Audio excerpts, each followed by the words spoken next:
So what you're about to watch here is stuff that I did 10 years ago. It's the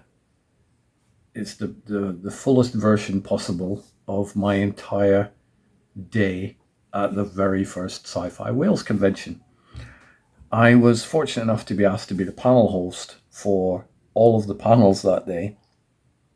And so the very naive me said yes.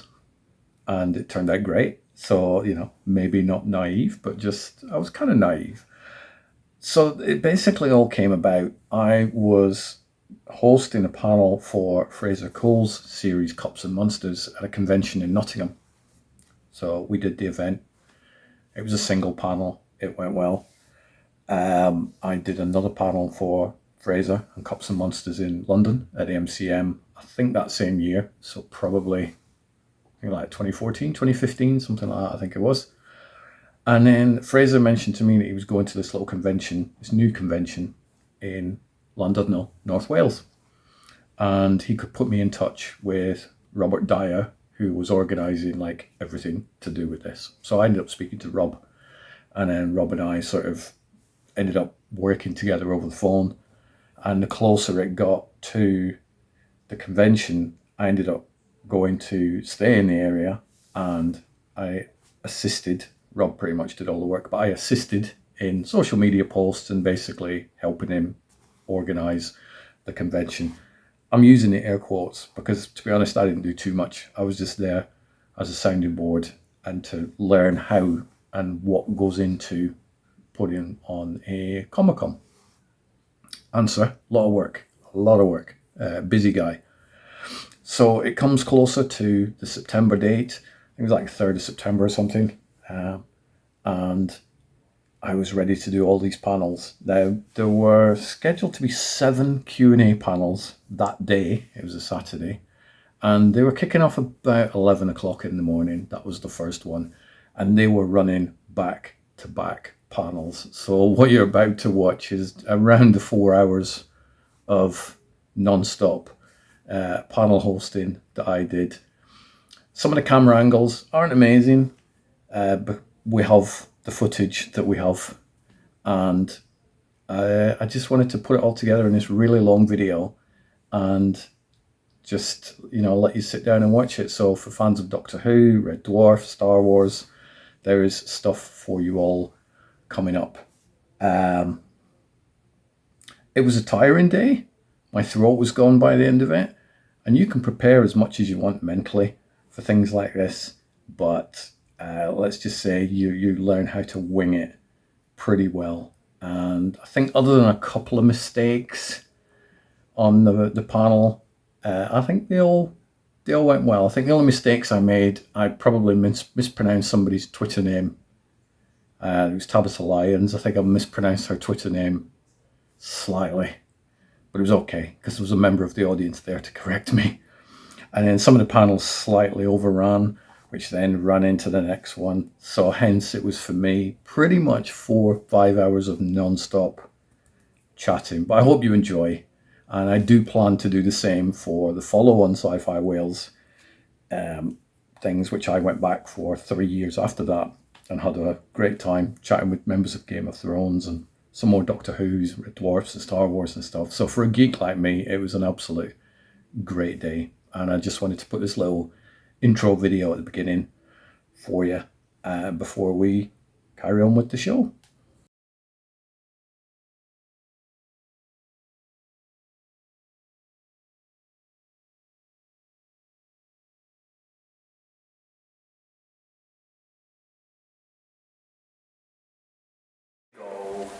Jamie Anderson, MG Harris, Chris Thompson, Richard James, the man who I will always think of, the man who gave me a hug at the pre-event party. Yeah. You've all got individual microphones and stuff. Hello. Morning. Hello. How are you all this morning? You alright? We've got a sugar high. Something exists. The cupcakes. We've been eating cupcakes and chocolate. We're just sitting there surrounded by chocolate and cupcakes. So Well after done. this, you should all go down and grab some. Nicole made the cupcakes. They're awesome. She spent all yesterday just churning out cupcakes. So you did a book launch this morning? Yes. No microphone, no. That was no microphone. So would you like to go over what is the book launch? What have you launched other than the book? Well, is anyone here a fan of Gerry Anderson?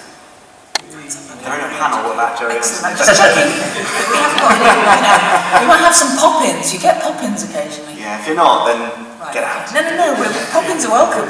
So Gerry Anderson, in the last few years of his life, he was sort of thinking over what he would do if he were to reboot Thunderbirds. And as you probably will be aware, he didn't control the rights at the end of his life of Thunderbirds. So he was thinking, if I was going to write or create a TV show that was kind of like about an international rescue organisation, I would do some things different. And one of the things he would do differently would be, for example, he wouldn't have made it just all boys. It would have had a lot of strong women characters. In fact, he wanted a woman to be the kind of the main character. And he thought, I'll hide the base, because Google Earth had started to exist, and he was very impressed with that, wasn't he? And he thought, well, where would you hide a base?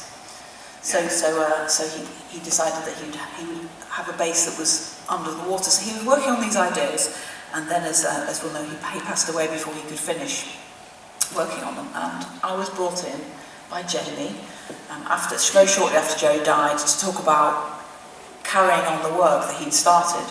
So to cut a very long story short, as some of you may know, we went to Kickstarter, which is a website for crowdfunding, to get this project off the ground. Did anyone here back it by any chance? Thank you very much, backers, yay. So we got the book backed by Kickstarter. That was going to be to put a hardback book out and with lots of collectibles and everything, but some publishers started to get interested then, because they'd originally not been interested. They got interested at that point, and they said, actually, bring that back, let's have a look at that again. And then one of the publishers, Orion, said, you know what, we think that would fit in the children's imprint with some small changes. And the main change really was that the protagonist was no longer, the main character was no longer going to be a woman called Caroline Carrington, but her son, her teenage son, who was also in the story. So kind of I had started writing it, I rejigged it from the point of view of Ben. And so Ghost Mine is the second book in the series, and in a sense it's the first one that I wrote from the beginning with Ben as the main character in mind. So it's kind of much more Ben-centric. The first one is an origin story, kind of about the origin of Gemini Force Rescue Agency and how Ben and his mum get introduced to that agency. The second one is all Ben, all being, learning how to be part of this rescue agency. So that's your long answer to what is Ghost Mine. Love the phrase Ben-centric. Ben-centric. I might start using that. I don't know how I'll allocate it to other stuff, but I love it. That's so Ben-centric. I don't love it. So, Jamie, your involvement with Gerry Anderson. What was your sort of process for thinking, right, I'm going to go to the Kickstarter and something like that?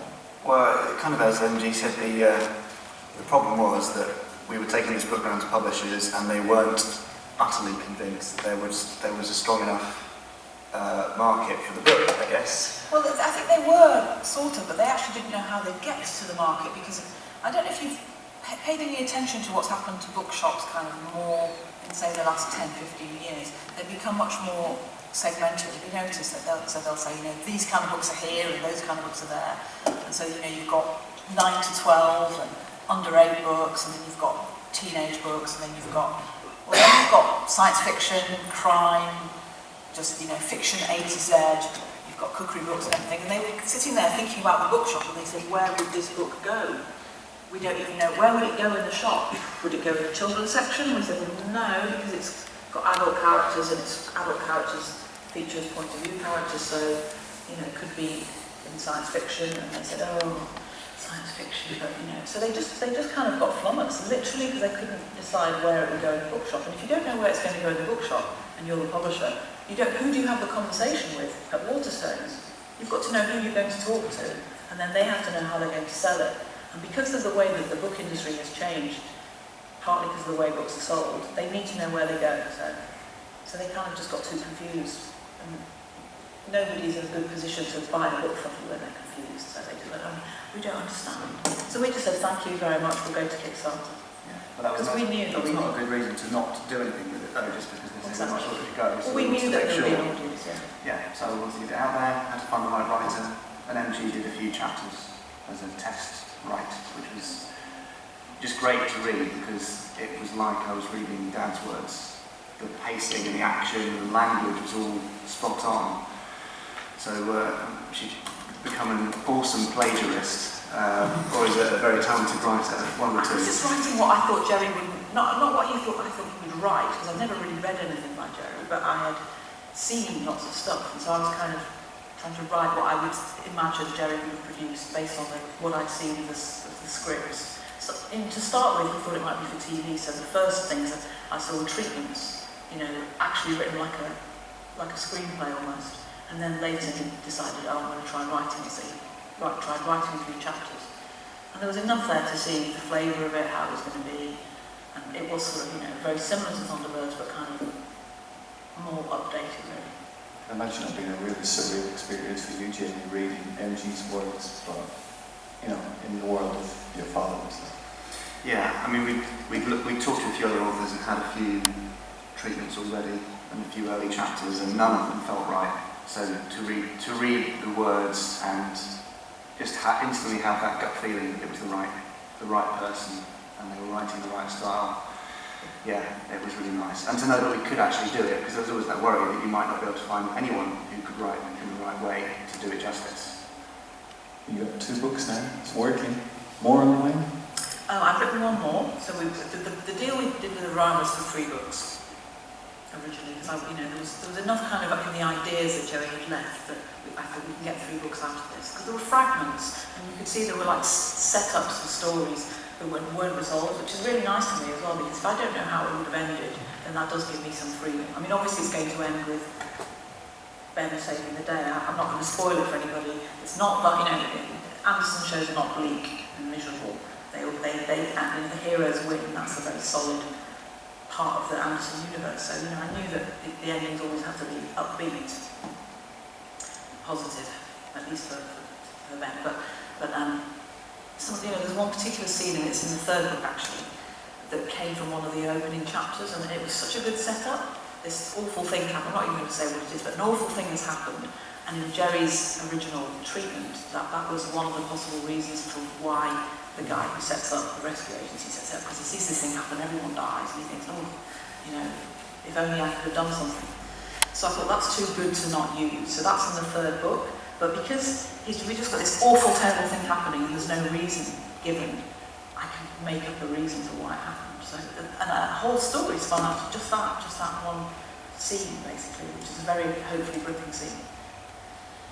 And these books are available to buy downstairs. Yeah, we've got the sign-in room. Both books you've got probably. Yeah, we've got both books there. It's discounted Your today. cupcakes? Sorry? Cupcakes all gone?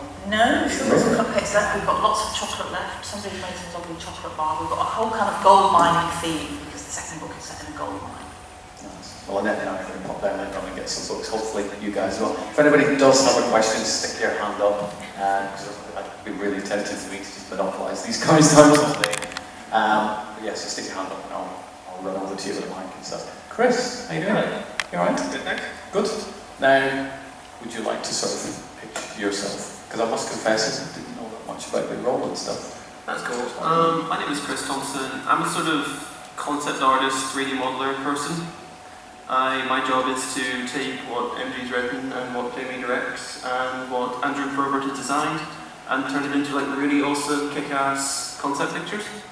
So I've done a makeover of the base, like a wee model of it and design the outside of it just to Andrew Probert's specifications. I've done Gemini Force 2, which is their big kick-ass transport plane, and I'm working currently on Gemini Force 3, which is a double-rotated Osprey type helicopter. That guy's keeping you busy then. Yeah. Wow. Do you have a lot of, do you sit down in a room and go, what would you like, or do they give you sort of free-ish range? Basically, the designs are led by Andrew Probert.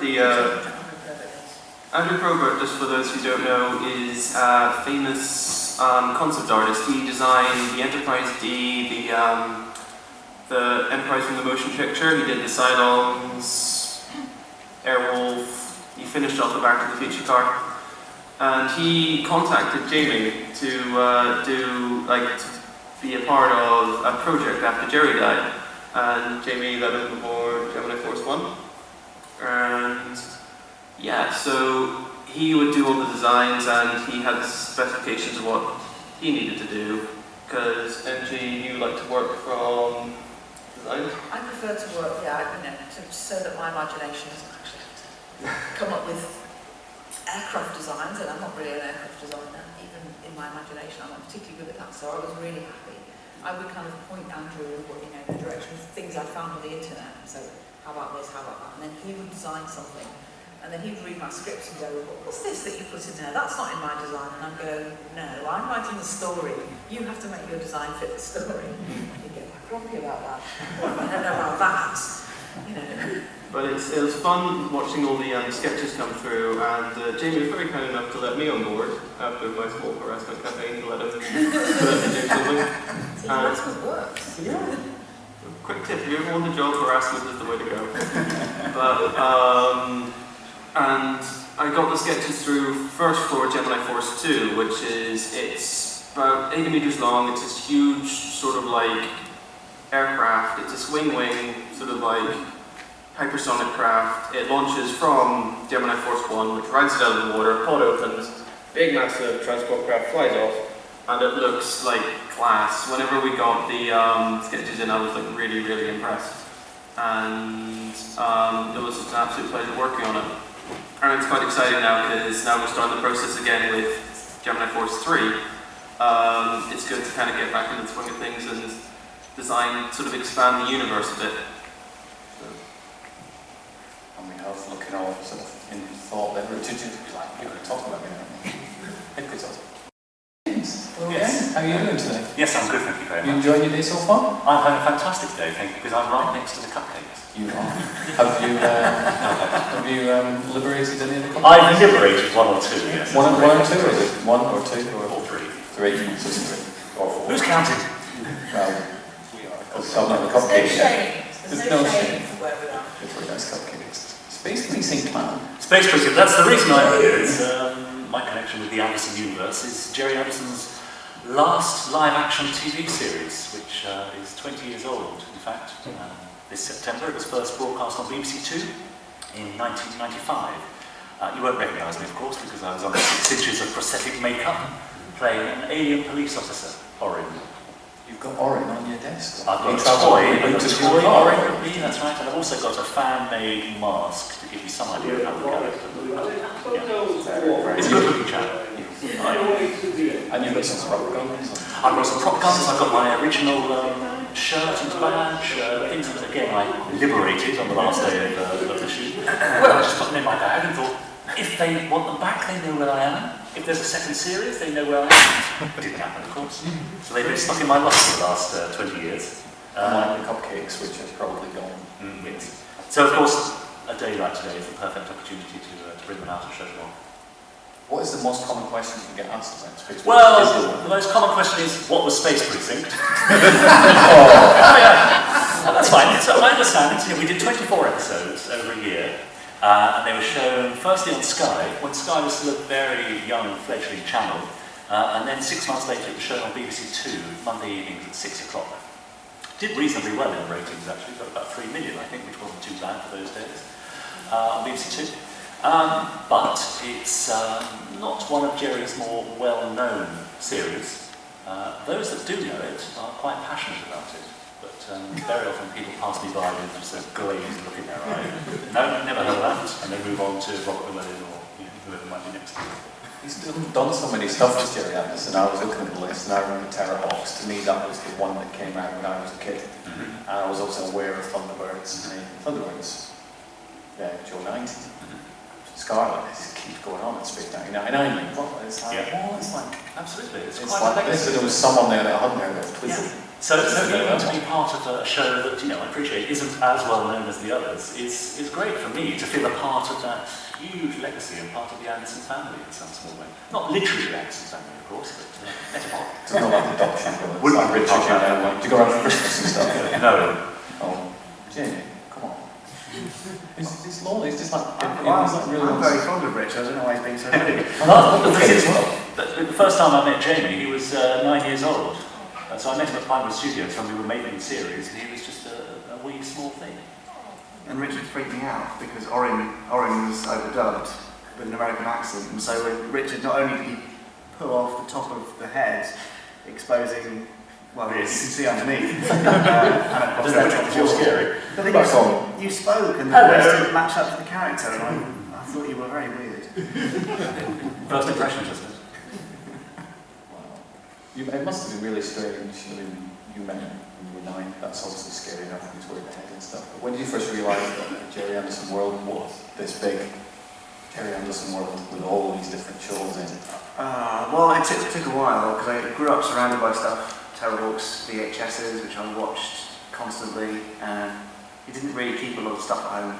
Not a very nostalgic man, so he didn't keep scripts or models or anything. I had Lady Penelope Parker in my wardrobe for a few years when I was a kid, hanging in bin bags, which didn't seem a very fitting way for Lady Penelope to be stored.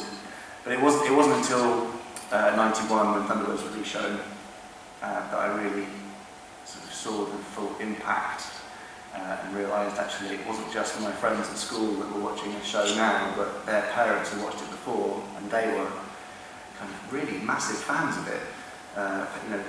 My friends would give me 60s annuals that their parents had given to them for me to take home and get signed, which is a weird experience as a kid. Was your dad like, I want yours? Well, no, he was really grateful. He was always really grateful to the fans. He never really understood it. He thought, I've just made 2 TV shows, there's nothing that special. He was just quite self-deprecating in that way. Awesome TV shows. They were awesome TV shows. Very, very special. Yeah.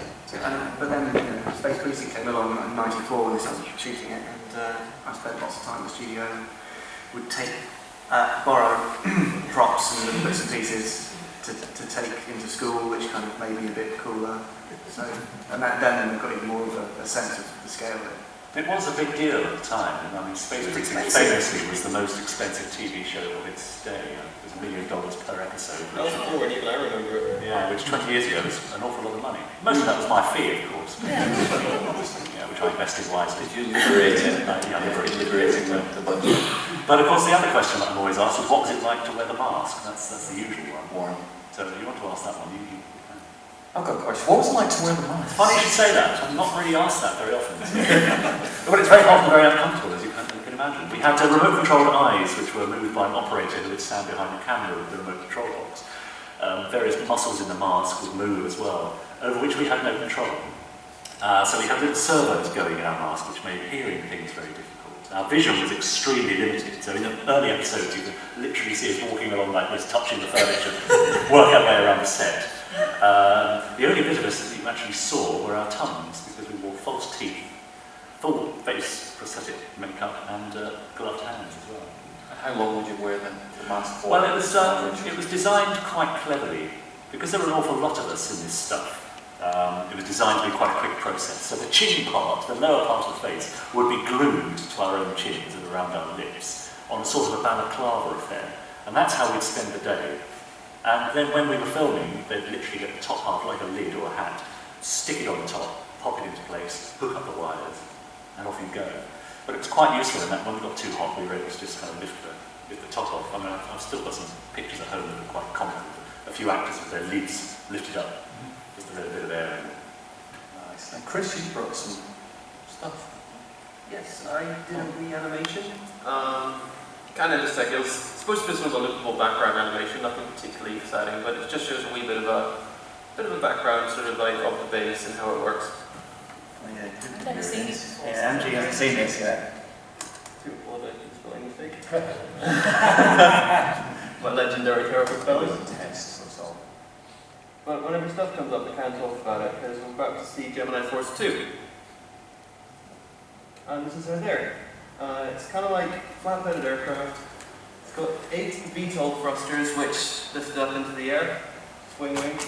This is it coming out of its pod just here to the bottom right. Along the wheel here on the right-hand side, you can see the sealets of some of the other craft. So 3, 4 going around clockwise. Things like that. go. And we're about to see the face in a second, or maybe we're not. That's some of the concept art I did for the first time when Jamie first commissioned me. So we had the craft we were trying to work out the scale and things like that and how it would come together. We're having a model built of GF2 right now, 3 foot long. It's bigger than, is it bigger than 3 foot? It's huge. Yeah, it's 3 foot by 3 foot. This is the base. This is Gemini Force 1 as it appears on the surface. So it'll be underwater about 30 meters or so. It's like not too far down, but it's covered in khaki, so that you can't quite see it. There's the wee pods on the side, all lift up or open depending on what the mission needs. And then that wee section in the middle is where the base is, so it can lift up on its own, and there's a wee helicopter for people to go to the mainland. Some of the interior is done by Dave Lowe, who produced the first trailer for Gemini Force, and he did these wee sort of airlocks and meeting rooms and corridors and things, just to kind of give it a bit of an idea of what it was like inside. So yeah. See, Chris does cool stuff. Very good. I just learned lines. That is impressive. Well, thank you. I think it's important to have a visual feel for what it is like, because everyone who's watched an Anderson show before, they're relying on seeing cool craft and explosions and all that kind of stuff. And all that's written in expertly by MG, just having that added dimension of nicely rendered visuals. Well, it's not just that though. I mean, Gerry's dream was to see this as a TV show or a film or a feature series, and we, from the beginning, I think we felt a very strong responsibility to carry as much of that dream forward as possible. So by having art, by having animation, everything, it just puts you in a strong position. If you go to a TV producer or a film producer, any studio, if you give them a book to read, that's fine, they do get ideas from books, but if they can see stuff as well, and they can see that a lot of the work is already done and everything, it's like you're giving them a much bigger platform that they can then go to raise money to get something done. So that's the idea, is that we're putting together a whole package, and we're going to get some audio stuff done as well. Just waiting to see whether somebody wants the option to do audio books, but otherwise we would do a short production, just enough to get some, studio interested. Anybody got any questions? Do I have to grab them? Keep getting blinded by the lights. Any hands go up? I can't even miss them now again. Who's got a favourite Gerry Anderson project? Bob's got one. Hello, Bob. Yeah. How do you? Just using my camera. So what is your question? Sorry, but let me run over the microphone, because there was supposed to be somebody else helping, but there's nobody here. When it comes to the original Thunderbirds, the concept of the technology, of course, at the time, you had virtual free reign. With something like the Gemini Force now, a lot more people are tech savvy, so how much of a challenge is it coming up with trying to make things so that it's sort of believable in a way, rather than so far in the future? It's actually, I think it's much easier than it was then, because in those days probably to do any research to make anything remotely credible, it would be much harder, but in fact now I can just do that research on the internet in a minute. So for example, we don't make a huge big deal about it, but in the first book and in the second book, a certain kind of visibility is mentioned, okay? It's not really visibility, obviously, because that's, well, silly. That's silly, proper visibility, but so then I started to research, what technology is in development towards some kind of invisibility, and there is. So there are reconnaissance military tanks that are covered with LED plaques that project. So the computer, basically makes an image on each plaque of what is behind the tank. Now this is in use now, okay, so I thought, well, I'm having that, because if it's in use now, then okay, we can theoretically have an aircraft. So Gemini Force 4, which is called Aquarius, is completely covered in these LED plaques, so it can look invisible, it's just camouflaged really well. And then I found some research into another kind of invisibility, which can produce these like cones, basically like a cylinder around you. So you're not properly invisible because you could be seen from above, but basically there's some kind of, I don't understand the physics of it, but like a cylinder around you. So we've got that as something that camouflages the base as well. Just coming up during the day, it can camouflage, it causes a cylinder. So all of that kind of thing, well, anyone can look it up as much as I can. I found it all on the internet, so other people can do that. And I don't really have to make anything up completely. I just basically go and find experimental stuff, and everything that's in the books is basically in development somewhere. I'm not saying it's going to ever be mass produced or whatever, but it's in development. And if you go and look at, kind of conspiracy theory videos of things that are thought to be in development under, top secret military conditions, much more far-fetched things than I mentioned are in development. So pretty much all the tech is real, in use, or in development at the moment. One of the cool things about working with Andrew Probert is that he comes from a sort of design perspective that everything's got to work, at least in the universe it comes in. So whenever something comes from him, there's always like a genuine, he's thought about it, and it's like he's thought about the logic of it, where everything needs to go, there's an entire proper space inside for everything. One of the cool things about building the practical model with Richard Ashton is he phones me up just every so often just to double check small details, like where we put the sensors and things like that. And it's great because it means I've got to sort of like check out, do some research and make sure I have to justify almost every part of the craft. So like the pidot tube, the wee sensors on the side, whether like we put stealth plating, like that sort of rigid plating that you get on the undercarriage of the Lightning II, little things like that, just so that like it does feel perfectly genuine. Excellent. You okay with that one, Bob? Yeah, wonderful. Fantastic. Any other questions regarding Gemini Force One or Gerry Anderson? Or just, James, we have a question, I think. Do this walking thing now.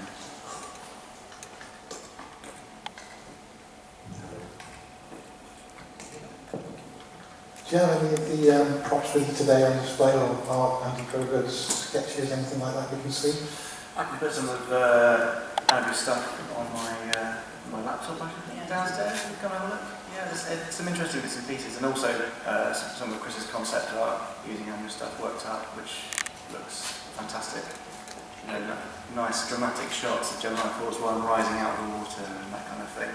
We have quite a big collection of artwork now, actually, so Jamie needs to kind of curate it now and put as much on the web as is suitable. I think you're very perfectionist, aren't you? He's like, no, I don't want anything going out unless it's like practically movies, what you would put out of the movie. And I think it's quite interesting to see stuff that's in progress as well. I think even sketches are interesting, to be honest. Oh, especially Probert stuff. Yeah, I mean, he's so talented, isn't he? He has this book. We met him at Comic-Con in London, and he was carrying around this book, just like a hardback book about this big. And he was just, every drawing in it was a thing of beauty, okay? And even the sketches, he'd do these little sketches, and then on one page, and then you turn over and there'd be like a proper big sketch of it. And it's just page after page of this, and he was just sitting there, doing another one. So I got to show me all the pages that had Gemini Force stuff in it. It was amazing. It's quite nice because he always goes for the, he'll start, there'll be the final design which will look quite normal, but then he'll start off with something completely out there. Like he'll put rotor blades like on the bottom of the craft or upside down, something just completely mental, and then he'll just bring all these ideas and become something that looks quite unique but also quite practical. Which I quite like. Thank you, David, for that question. Any other? I've got to move very forward. I just wondered, have you had any interest from the studios at the moment to... We've got one at the moment, I think. One that's been discussed with an agent. So I think as they get further on, we'll get more interest. We're in that weird landscape now where every studio wants to basically only invest in something that already has a fan base, it already has a history, which is why we're seeing more and more Spider-Man, Iron Man, and Avengers, and X-Men and stuff, because a lot of studios are too scared to take a risk. So we're working on new stuff that doesn't have existing background stuff, but as we get further down the line and more books coming out, I should think we'll get more interest. And is there a role for a slim, tall, mid-40s? Debonair, handsome. Can you do a slight Swiss accent? You can revoice me. Yeah. I'm not proud. We can make it work. Let's talk. Studios are daft. They want to invest in something only if it's got a brand. Gerry Anderson. It's a brand. Well, actually, I still think it's better for TV, to be honest. I think it's better for television because I think you want... Otherwise, you're not going to get to know the characters. And it's one thing to put Avengers Assemble up, which has, how long have those characters been there? Up to 50 years. So, you know, you've got 50 years of legacy, lots of people have read those books, we know the characters, we don't need a long time with them, whereas, you know, Gemini Force has a crew of up to 12, actually it's 11, so there's 11 characters. You don't want to get to know all of them in, you know, obviously Ben's the main one, but this is a children's book, if you like, or this is what's called a young adult book. So it's all written from Ben's point of view. But the other characters also have interesting lives and stuff, and it's just, I'm not focusing on them because we're trying to write this in a way that's going to appeal to, you know, to people under 14. A TV series, you would not make Ben-centric. You would definitely make that, you know, probably more focused on the adult characters. So there's a lot of scope, but it probably would benefit from long-form television. Like you know, Netflix would be our dream partner, maybe. Netflix or Amazon. Or Amazon Prime or something like that, yeah. If Netflix are listening to this, which they could be. Yes, Netflix, let's talk. Yes, so it's Netflix. Any final questions? Maybe. I know you said doing just the 3 books. Would you consider doing more? I'd consider it, yeah. I would consider it. Do it. Well, the publisher has to commit to that. And I think they wanted to do 3 just to see how they did. We've settled for 3 because 3 is a nice, you know, little trilogy. You can take that to the production studios. If you go to them with a long book series, they really are going to ask, did it sell millions? Whereas if you've got 3, you know, it's enough for them to sort of see the potential of longer stories or more stories. So it doesn't sort of end after 3. I mean, there's a resolution, but it's kind of implied that there would be lots more adventures. And if there's no final answer, I would ask my question. But you can't put a hand up. If you want to ask any more questions, obviously we're going to be signing and eating cupcakes and chocolate. All the live long days, and come and eat chocolate and cupcakes. Before Richard gets them all. Look, sorry, liberates them all. He couldn't eat all. No, even I couldn't make my way through. Really a lot. Big Now, sheets of chocolate. other than Space Precinct, Richard, what's your favourite Gerry Anderson project? Other than Space Precinct, my favourite, I was always a big fan of Captain Scarlet, which to me seems to have more adult tones than Thunderbirds, a bit darker. I love the idea of the man who couldn't die. And Space 1999 I loved as well. UFO is quite fun. And I've seen the odd clip of Secret Service, which is very strange. It's a solitary chair of Secret Service. Very strange. Go on YouTube and have a look, it's hilarious. Chris, other than Gemini Force 1? Stingray. Thunderbirds have always been attached to, but Stingray's the big one for me. That theme tune and everything. MG, Jamie, other than Gemini Force 1? Thunderbirds and Terrorhawks. Terrorhawks, obviously. Terrorhawks is amazing. And if any of you are Terrorhawks fans, or even if you're not, I don't care. We've made a Terrorhawks audio series with Big Finish, which was released earlier in the year, and that was such tremendous fun to do, and it was a great listen. And I have 3 copies downstairs left, if anybody would like one. But I think it's funny because Terrorhawks was one of those shows that had the audience who watched Thunderbirds and stuff originally were expecting more of the same, and it was something that was quite different. So yeah, but it was divisive for the old audience, but it picked up a massive audience at the time. It had sort of 9 or 10 million viewers a week in the 80s, which was fantastic. And I think it needs another airing. It needs a bit of a renaissance. Let's bring it back, definitely. I know these guys, as you said, they are downstairs. Richard's got props. Everybody's brought stuff with them. Books. I'm going to get one of those books, which I'm sure you'll sign people. Because he's nice, not You give me a cupcake. Yeah. He doesn't take money, he takes cupcakes. No, I do take money. You do take money. He gets the cupcakes. I like that too. But they are downstairs. Go and have a chat to them. As you can see, they're awesome. They had no idea what I was going to ask them, because to be honest, I didn't know what I was going to ask them either. Hope you've all enjoyed the panel. Please do sort of keep these guys coming. Yes, thank you. Thank you very much.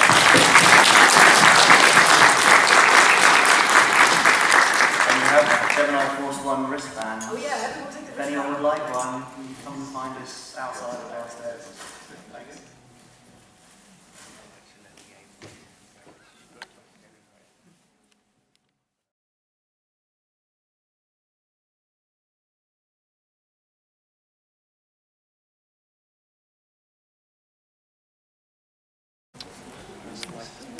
How daft is that?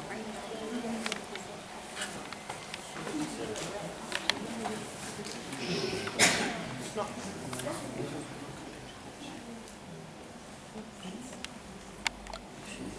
costumes in. Where are we going? You have desk mics if you wish to sit down. We usually tend to walk around and stuff. Would you like to borrow the once I've done the intro, you can look after this microphone. Welcome, Tabitha. Hi. Welcome, Nick.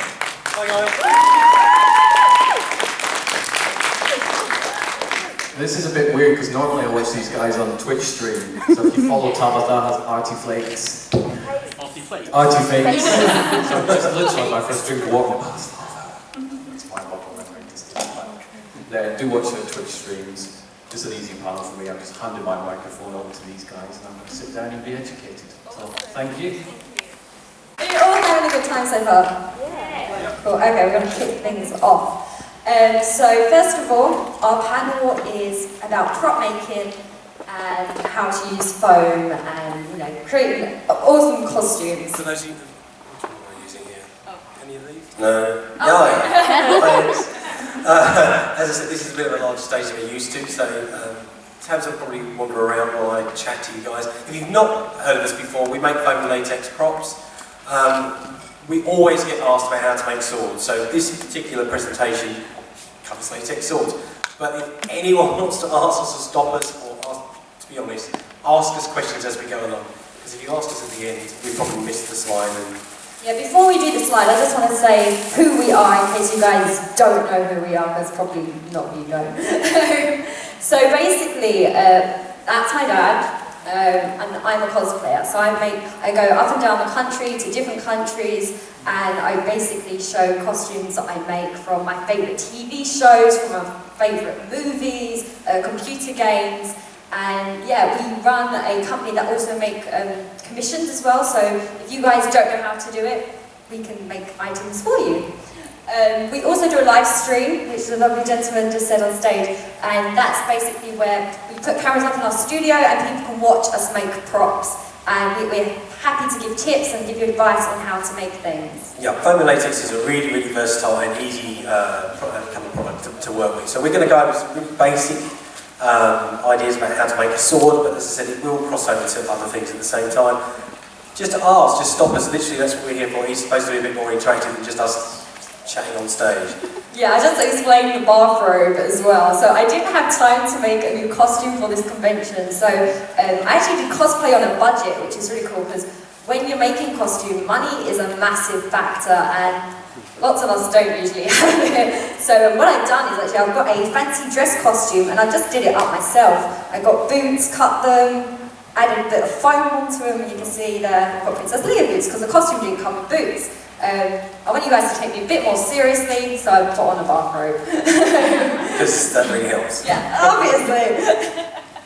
Yeah, so one of the most popular questions we get asked is, how do you make a sword? So this slideshow is not very glamorous, but hopefully the information is the important thing and you guys go away today knowing at least how to sort of make a sword.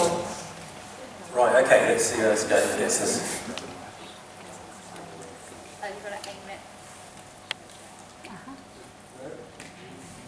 Hungry. Just shout. Okay, we covered that bit. Okay, next. Right, okay. One of the things we really need to get over is how easy it is to use this stuff. Foam and latex, if any of you have tried it, is pretty much the next best thing to cardboard and poster paint. You can use it to really good effect, but generally it's really cheap to work with. As you can see, we only use hand tools, to be honest. We can use power tools, but pretty much that's it. It's a rulers and some knives. If you guys have a question, just raise your hand. Be like, wait, stop! You're going too quick, or you're speaking in a funny language, or can you slow down? Or I've got a question. Just let us know. Just stop us. Is that the signal? We need a paint. Ah, it worked. Okay. Right, you need some easy questions. Okay. So some more tools you can do. You can get some really great effects with the soldering iron. You can get great detail and just intricate little pieces that you can carve into the sword. I wonder if I've got anything over here. Yes, I do. So this is a katana blade, and this is just the blade of it. But we used a soldering iron to get that blood groove right in there. And it's just use a ruler, put it up, all the way down. I'm going to pass this in the audience, feel free to pass it back. Okay, one of the reasons we've actually put up the glue is that's the first thing everyone asks us. What glue do we use? It is a contact adhesive called Alpha Fix-A-Fix. It's a fantastic glue, and you can get it in most hardware shops or online, which I suggest. But we're always available to answer any questions. Like I said, if we get a bit more too technical, then just shout. We'll go on. Okay, how to make a sword. 101.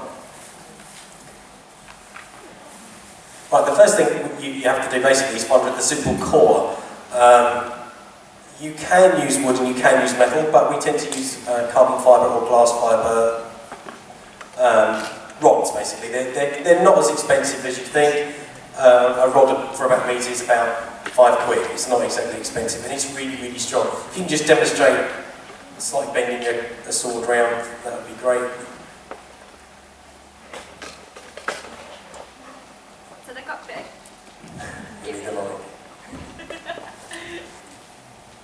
Basically, they're a lot stronger. They don't shatter and they don't bend like metal. So, I just show you how durable this stuff is. Watch your ears, guys. if any of you guys out there that LARP, you know this stuff is pretty strong. Solid. All your blows. And it's pretty safe. Sorry. Okay, so the first thing you've got to do is you've got to get your rod into we make a sandwich basically. So Tabitha, I think you've got a couple of examples. Yeah, I'll put these out in the audience as well. So that's what you want to create. The core in the middle, sandwich either side. Really simple. Yeah, this is a really simple way of making any kind of weapon, or even a gun, or anything that needs a core in it. That's just the simple. So, pretty obvious next stage. You cut out whatever the shape of your core is. You cut it out in the middle of your piece of foam. We use plastisone. Again, if anyone wants a bit more detail of this, or you can get some afterwards, or you can contact us, watch our Twitch streams. Nice cheap foam to use as well. You can use like yoga mats. They're really easy to buy, like camping bed mats. There's other stuff. Just go onto eBay and you can type in plastisone. That's the easiest way to buy it. Plastisone is pretty good. Do you make the sandwich first before you cut the sword? Yes. Yeah, so that sandwich that you pass out the big sort of block, the foam block with the board stuck out of it. Yeah, that's what we do. But basically you'll see as we go. That's a secret.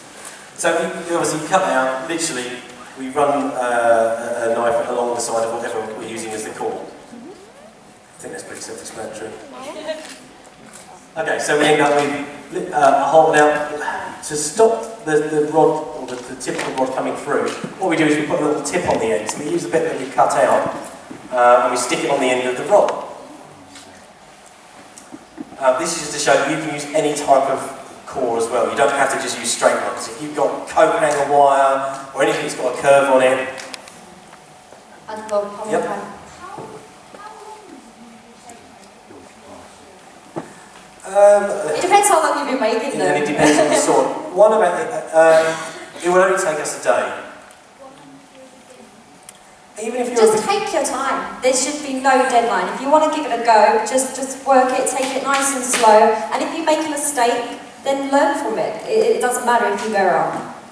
Yeah. To be honest, you're quite right. It's not a race. So when you do make something, just start and see how it goes. As I said, this one, we actually used to curve this. I don't know if any of you are aware, or if any come against anything that's curvy. But the stuff we use here to curve the rod is underwater heating tubing. So you can get it from most pumpers. It's about £1 a metre. It's not expensive. It's got an aluminium core in it, so you can use it for pretty much anything. It doesn't stay in shape if you really bash it, but for a cosplay prop, it's fantastic. Really, really useful. And all I've done there is just shove it on the end of a glass fibre rod. Okay, this is another picture of the tip. So literally the tip you just stick on to the top of the end. There we go. Right, the next stage is we then cover them both in hockey tape. Again, it is exactly what it says on the tin. It's for hockey sticks. It's really, really good, strong cloth tape. And you just roll it up. Here's what I did earlier. There you go. hand looks very pretty there, It Dad. does. Come in with paint as usual. Right, then we cut the tip down. So Just about knives, guys. If you're struggling with your knife and you can't cut through the foam, if you start sawing at it, going upwards and down, stop.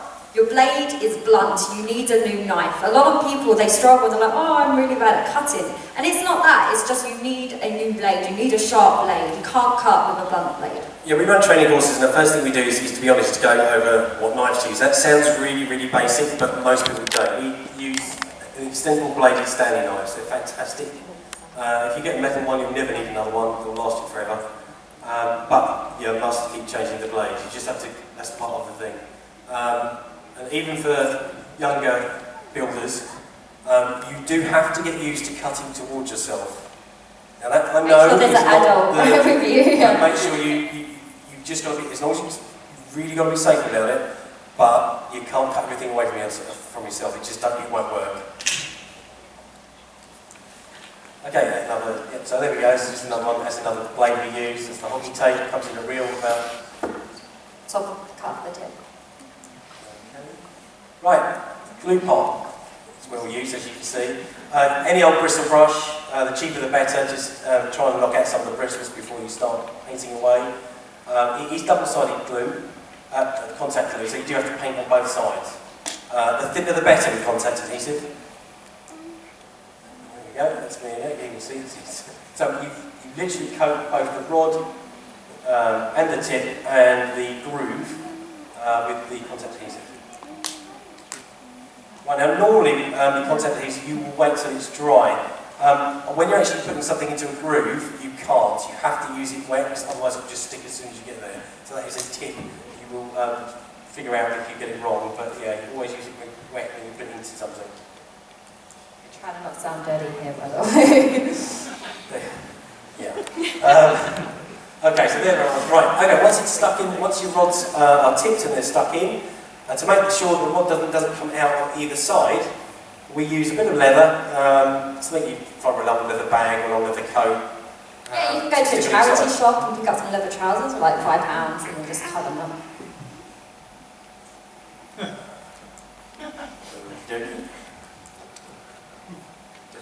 Has everyone seen the little sandwich blanks going around now? Yeah, feel free to pass them back to the front after everyone's seen. Okay, so then we just stick on the top. Same thing again, just apply the glue, stick on either side. You don't have to do this. That's a picture from one of our training courses. You don't have to do this, but we would advise to do it because it's just safer. Sooner or later, somebody you know will pick it up and try and hit you with it. So, best. Well, at conventions, you know, people would like walk around with massive hammers or like you've seen Harlequin, and they'll just rest it on their shoulder because it's heavy, and they'll just turn around and whack someone in the face. With this stuff, if it hits you, okay, so let's totally just go through the motions with everyone. And there we are, stuck. And we do that on both sides. So it's now completely sandwiched and safe, that tip's not coming out. Right, icky. The glue has quite a lot of salt on it, and you do have to be careful, and you do have to spread it very thin. So if you are going to use this stuff, outside would be best, yeah. Or in a very large room, which is use it, and or with some kind of respirator. Basically, spread it out, get out. Don't sit there and breathe the fumes, and it's pretty strong stuff. Yeah, this stuff we use is not liquid, it's a pixotropic substance. It's like baby food, basically, but it means it doesn't go all over the place. It's fantastic stuff. Yeah, there you go, you get the idea. Nice thin coats. Right, once it's dry, which only takes 5 minutes in normal room temperature, you literally you can put this stuff together. Now, in days of old, this stuff would actually stick immediely. The product we use now, actually, if you stick it accidentally, it will allow you to lift it up, which is useful when you get it wrong, which you will. I still do. So once it's stuck, you layer it gently down. As you can see, we did 2 bags a month. I mean, most people only make one thing at a time, but obviously we make multiples. So it's stuck down. We use an old tape gun. Yeah, you really want to push it down. You can sit on it. You can just whack it, rolling pin maybe, got from the kitchen. Yeah, anything that really adds some weight to it. You don't want those coming apart. You really want a really solid, tight stick. Right, so once you've flattened it, That's it, that's what you've just seen, passed around. You now get your sandwich. Right, you don't want to be cutting that straight away. You have to leave it for 24 hours. It needs to dry. It needs to cure, otherwise the glue just will not, it will come apart. These would be like sizes of daggers, by the way. That's not so.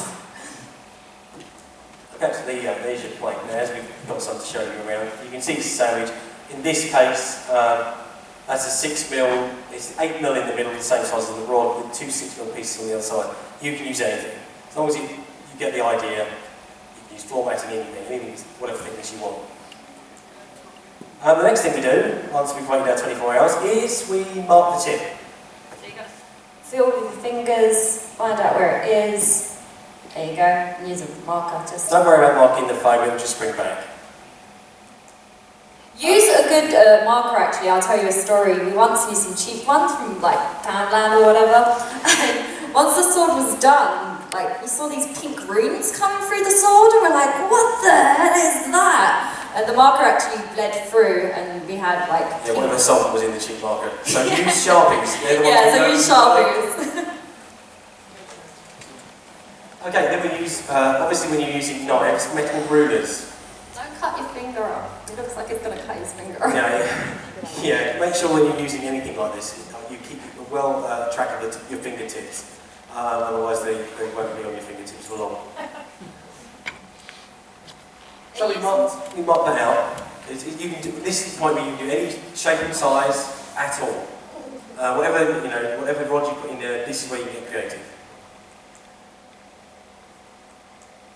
So you can see here we've got a leaf-bladed dagger being made here.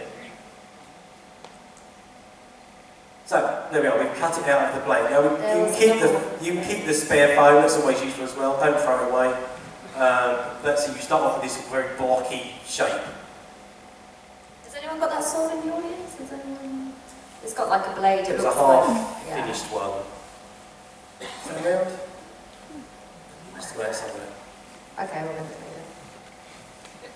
It went somewhere. It's probably on a seat somewhere. Okay. So you can use normal sanding. Now we do use bench sanders for this because it's quicker. We obviously we're a business, so we do have to work with speed. And if you can get them, fantastic, use them. But you can just use a good old block of foam or block of wood with a bit of sandpaper around it. That's using a bench sander, but it's not necessary. You can just use a block of wood. The next thing is you want to put an edge on it. Oh, there we are. Thank you. Yeah, so that's what it looks like.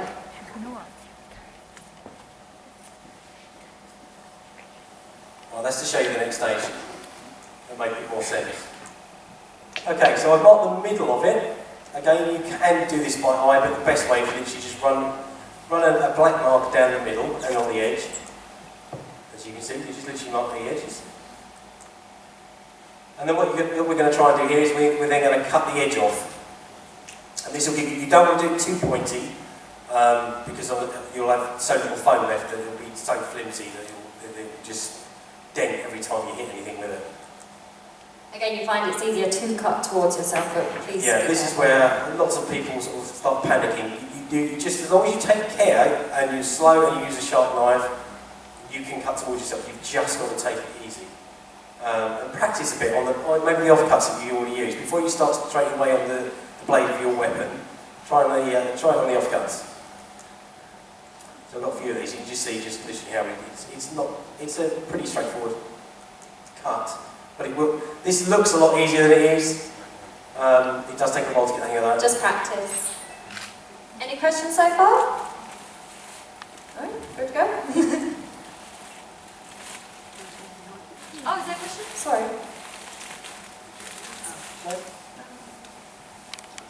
Okay, so there you go. So we try and get it off in one piece. If you manage to cut it all in one piece, then you'll know you've kind of not created a very jagged edge. You want a nice smooth finish both. That's the way unless you want a jagged edge, of course. So there you go. Oh, that's the back edge of the sword. Rather than just leave it flat, we also bevel the edge. Right. So you'll be able to see this a bit more when we pass the other one around today. So literally just take a bit off the back edge. This is a very simple sword blade, just to demonstrate you can do any sorts of shapes. There we go. If that really shows you, because that's the lines you need to have cut down. So we now have a cut edge. There we are. So that's the profile. Now it still won't be absolutely perfect, so again, a little bit of sanding, that'll get it much, much cleaner. And you can do anything, that's from a Sci, I think, from the Legion's weapon. So you can use the same technique on any kind of foam base. There we are, doing the same, do so many times. Then we clean up the bottom edge, because you've got all this wastage that we've got at the end. It's best just to cut that down. There we go. So we've got a nice, clean sort of, right, this is moving on a little bit. So that's the soldering iron I was talking about earlier, yeah. If you hand out the blade again, that'll make more sense to people now. I did, we did that already. Okay, well that now is pretty much where we're at the stage that we're at the slide. We've thinned up the bottom and we've designed the blade fully. So you get quite a nice elegant finish. Yeah, we go back to the soldering iron. The way the blade groove was put into, or the mark down the blade, which is soldering iron was used. This is a little fine point soldering iron, but also put some detail. Now again, this is just pertinent to sword blades at the moment, but you can use it for anything. Alright, now this is the crossguard on now wearing katana. We just put a simple disc on. Or super. Again, Japanese. Okay. Again, on other swords you can make all sorts of pieces and just duplicate them out. You can pretty much make any design you want. That's very similar to this sword here. It's got a little handguard. And the foam that chap's using is literally the same foam, it's just a thicker version of it. If you can't get a thicker version, just glue some more foam together and you'll get as thick a layer as you want. And then we're going to put a little collar around it, the bottom of the sword. It just heats up the drum. Yeah. Right, that's using a soldering iron to put the hole in the disc. If you are copying a sword, say for a cosplay, get as many reference images as you can. Google is your best friend. You can literally go online, type in what the sword you want to make or whatever prop it is, and get as many images as you can. Not just from the front side, but get from around the back, you know, the top view, the under view, and just look at your reference images. Yeah, but this is fairly self-explanatory stuff. It is really quite straightforward. So there we are, then we're going to stick it on. With the same glue. With the same glue. Always use the same glue. As I said, we only, because it's quite fumey, we don't put too much out, we just put it on reset. Don't use a plastic one because it will melt it. You want to use other coffee cups. Just don't drink from it. Don't get confused. Right, so we're just going to stick an edging on the disc just to make it a bit more interesting than just a plain disc. I can't tell you how many times I've put my brush in my drink as well. So there we are. So that just smartens it up, rather than just leave it as a plain finish. And the addition of a little extra bit on the disc really does make all the difference. Okay, so you've got to get really fancy. Then again, this is a young lady demonstrating how to soldering lots of detail. Lady Sith sword from 4. Has anyone seen 4? Yeah. So you probably recognise the blade. Again, this was done on a training course, so this literally was the first time she'd made anything like it. So with a bit of direction, she cut all the blades, she cut did all the soldering. So you see, it's not particularly, it doesn't take her long. It's a couple of hours of practice to get to that stage. Right, we don't glue everything. Really, really strong carpet tape, double-sided carpet tape is also fantastic for anything that's like a handle, because you don't need to glue it on, and the glue obviously takes time, so we avoid it if we can. So we just cover it in a foaming double-sided tape, and then we wrap the whole thing, take the double-sided tape off, or the backing, and then we wrap it around the handle. And then we do it again to get the thickness that we want. There we go. And then there you go, so you've got the rod right in the middle, you've got the first layer of foam and then the second layer of foam. So you've got a nice, strong base for your handle. So that's what I would wrap around this part. Now, a katana handle is not just round, so we just flatten off both sides. Again, if you want a shaped handle, this is the point you can do it. You just shape it to whatever shape you want. And then we use good quality electrical tape. Again, if you use the cheap stuff, we've tried using the cheap stuff, believe me, it's not because we're, snobby about the tape. We tried using it, it doesn't work. You really need a good pull on it to really bind the handles down properly.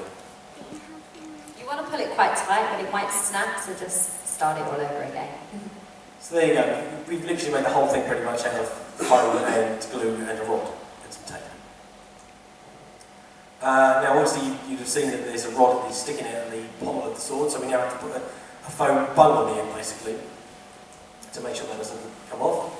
So that's just a patch that puts on the end. And then we do the same as we did around the bottom of the blade. We just put a wrap of foam around the end. There you are.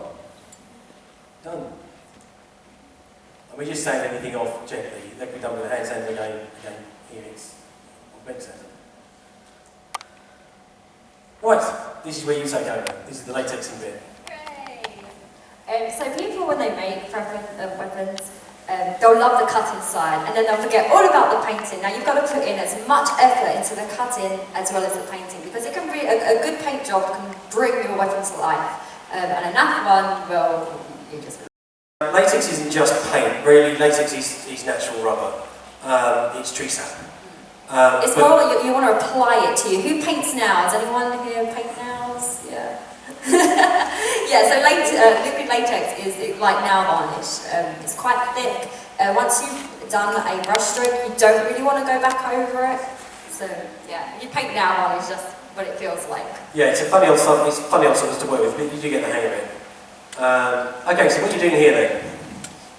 So before I put on latex, it doesn't want to stick to the foam, so we actually mix up our own special glue formula that it sticks to.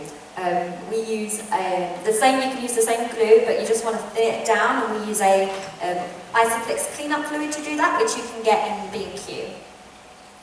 Yeah, it seals it up a bit, but as I said, as Tabitha said, it's mainly to make sure it sticks to the actual foam. Otherwise you end up with like a rubber sock that comes off. Okay. So here I'm just applying the latex. You can use bristle brushes, but I find by using a foam brush you get a smoother finish and it just looks far better. And Dad forgot to turn his phone on. Yeah, I did. Jelly brushes, again, you can get it on eBay. And like the knife, if you feel that the paint job starts to look bubbly or it's starting to scratch, chuck the brush, get a new brush in. The latex again you can get on eBay. I think it's about a tenner a litre. 1 litre will do a sword, no problem at all. It is pretty, it's a natural product, it's not particularly toxic, but it does smell. Because to stabilise the tree sap and stop it from curing, they use ammonia. So it smells like rotting flesh, really. Flies love it. As soon as you get latex out, all the flies will suddenly be in the room and it's like, go away. So this stuff's not going to kill you, but it does stink. So be aware. It smells bad, yeah. And now the more layers you put on it, the stronger it will be. So, like I showed earlier, I'll just show you again. This is the latex which makes the foam durable. Like, yeah, super strong. I can drop it on the floor, I can stamp on it, and it's totally fine. It's really good, not just for weapons, but for costume that you think, oh, it's going to get a lot of kicking around in a boot over the years, a boot of a car, or getting to and from cons. It's really good stuff. And there we go. We also use foam brushes. I said that. Oh, you did? Okay. Don't avoid bristles. Yeah, so you can use bristle brushes, so if you want, say, a wood effect, where you want that streaky line, then yeah, use a bristle brush. But you can still get that same effect with the foam brush, and it looks better, in my opinion. There we go. Same again. That's very close. Concentration phase. So after, I tend to put 2 to 3 hand coats on, and then what I do afterwards is I dip it into a whole big barrel of the stuff, and it absolutely smells. But you can do that at home. You can buy like a bucket, or I'm trying to think of other things. No, a bucket. You don't have to fill it up. You can pretty much baste it. Instead of having masses and masses of latex, you can literally have a bucket with a litre of latex in and a ladle, and you just ladle it over whatever you're doing. You just keep doing it. Yeah. And this basically gets it full coverage, and it makes it super strong, super durable. Yeah, once it's finished sort of dripping off, you want to hang it up somewhere with something underneath it, paper or something, in a pretty warm place, and then let it set. Yeah, latex is far better than paint as well. You can literally peel the stuff off your skin and peel it off the floor, but you can't get it off clothes, so make sure you're wearing overalls or... Yeah, it really loves anything with fibre, so the carpet would be a no-no. Do not get it on your carpet. There we go. Oh, hair dryers on. Yeah, hair dryers, that really speeds up the curing process of latex. Don't get it too close, but if you gently hair dryer it, it's fantastic. Really speeds yeah, make sure you're like a good arm's length away. If you're too close, it'll just bubble up and yeah. Okay, colouring. Hand details, this is fun part. Yeah, there's different techniques. You can do like a dry brush in that picture there. So you just dip a little bit of paint in and then just dry brush over the top, like a quick over it. And you can really pick out like a shine, give you, that's a rusted metal effect there. Right, so we colour our latex with anything that's quite got a strong high pigment content, because otherwise it affects the rubberiness basically. So the best thing we found to use is actually silkscreen pigments, because they're so strong that they don't really affect the nature of the rubber. Also, you can use things like a really good acrylic paint. Games Workshop miniature paint is actually quite strong. Yeah, they're really strong. So anyone play Games Workshop room? Anyone who plays miniatures, you'll know. But really, good quality artist acrylics will work. But you've got to make sure you mix them in well. And then you can pretty much, then it will work as paint, won't it? Pretty much. But it is slightly thicker, so you just got to get a bit of a hang of it. But you can get some nice different colours. It'll do steels, it'll do metals, it'll do gold. It does natural colours really well, such as wood. And yeah, it can be painted with detail. But just, any brush you use will get ruined, so just use cheap brushes.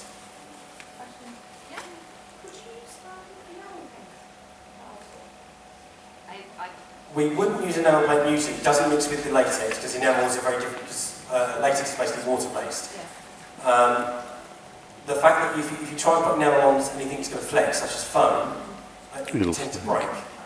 So yeah, I would avoid it if you can. Acrylic is not so bad, because it does flex to a certain extent. So just straightforward acrylic should work. Yeah, avoid enamel. Yep, this is colouring going on. Right, that's pretty much it. This is it. We're going to do steampunk weapons we made. So that's just to give you an idea as well that you can make pretty much anything out of it. We make all sorts of big costumes, and you don't just limit ourselves to swords, but again, that's what most people want to learn. And it's a basic thing to start with, basically. It's a really good idea. Yes? Can you make helmets in basically the same way? You can. The good thing about plastizone, or many of the evozones, is you can heat them gently. With a heat gun or even in the oven, again gently, and they become really, really flexible. So you can then mould them over something, a basin, a glass dish, your own head, again, provided you don't put it on too hot. But most of the helmets that we have are made in panels, so you kind of figure out what the panels are. There's no core, you wouldn't put a core in. There's no core, no. But you can always line it with something that gives it a little more strength. Just a quick tip, if you want to make a helmet, a great way to have a basic shape is get a piece of foam and you want it to go around your head that way. Then you want one to go from the back to the top, and you have roughly that shape there, and then build onto that shape. Just a quick, simple tip if you want to make a helmet. Yeah, we used to start it that way, and then we realised that our heads wouldn't fit in what we made. So I know that sounds really obvious, to build around rather than think, oh, that... I can't get it on, it's not going You'd be on. amazed, because these things tend to get smaller. They sort of shrink. So yeah, yeah, that's the best thing. Yeah, it would be the best thing. Anything like armour or anything like that, try and use yourself, if it's for you, as the model, the dummy. Because otherwise, you'd be amazed, honestly. So is that the same with any piece of armour? Any piece, anything at all. Okay. Questions? Yeah? When you're doing kind of the weaponry, etc., as the props kind of thing with the cores, what do you find is kind of realistically the maximum length you'd use on a core to keep kind of, well, quite strong and not flexing too much and still be able to pick the right core for the length. Yeah. So if you're making an 8-foot halberd, then you use you can get tubes at anything up to about 30 mil, or you use rods, a solid 16 mil glass fibre rod will probably do it. But tubing is quite good. You can get glass fibre tubes. How about the basketball hoop we made? Yeah, we made for basketball hoop, and we just use tubes for that. Yeah, it's using the right rod. Don't use the same. So obviously those thin ones are great for thin katana blades. They're no good for that. So yeah, you can just get a larger tube. I can tell you where to get anything, or just contact us if it ever comes up and you think, oh yeah, those guys don't. If you guys want tips making your own stuff, we said earlier, we touched base, we run a Twitch channel. Is anyone here on Twitch? Woo! Yeah, we've got a couple. Okay, so Twitch is really easy. All you need is a name, email and a password. It looks like YouTube, it has a massive screen, but instead of we're watching videos that have already been out, it's live watching. So on cameras, we've got 7 rooms in our studio. We only have 3 cameras set up, but we sit and you guys can watch us work. Now, it's basically a webcam.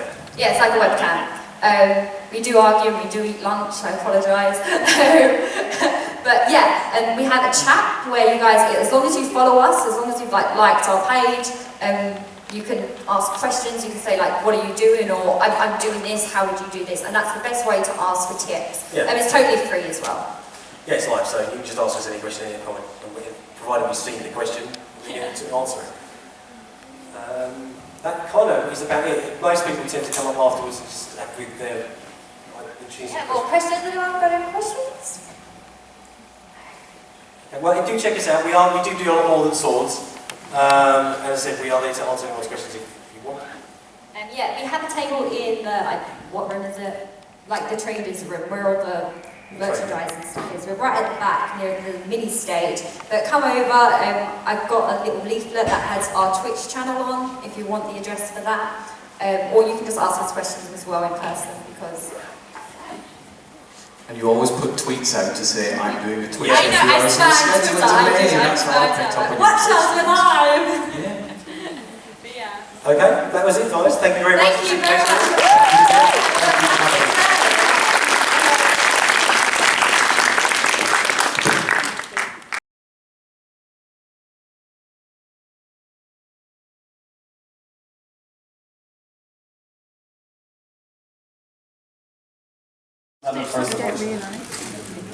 Mark, you suck. You should have given me 50 copies.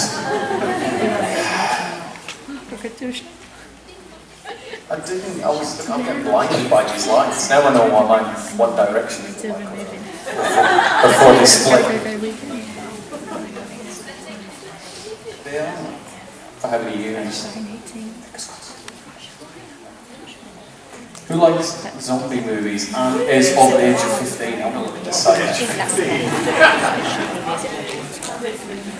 Oh no, over the age of 18, sorry. Some violence. Keep hands up. Focus on this side, please. I was given these. Circle my wall. These. You know how it all works. Would you like one? And would you like one? No worries, that's you can fight one. Yeah, okay.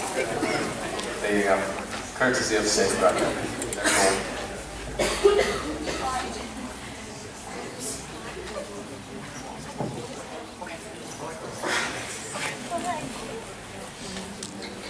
What television set?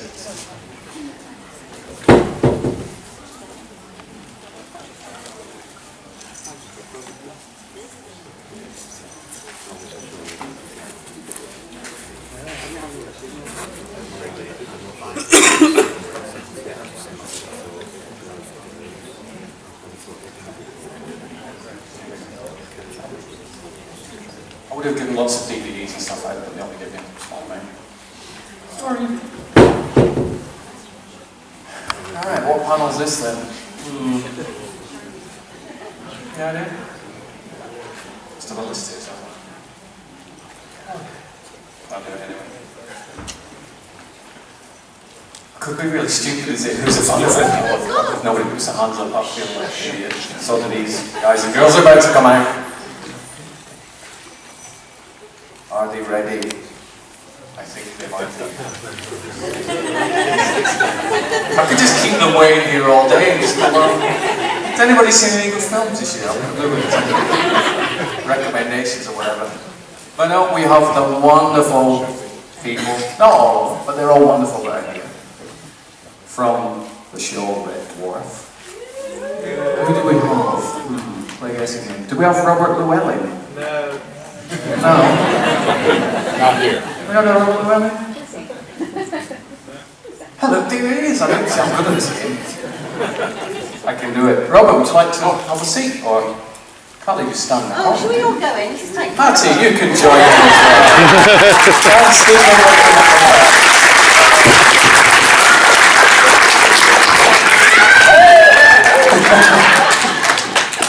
Wow. There are some stairs over here, dude. I don't jump on stage either. I nearly popped my ankle last time. Around here, sir. It's going to be one of these troublesome panels. Yeah. You're the only one that came up with proper wasting. These two mucking around. It's going to be one of those sort of panels, isn't it? Oh. this techno stuff. It's very techno. Hello, They look like little scutters. Don't they look like little scutters?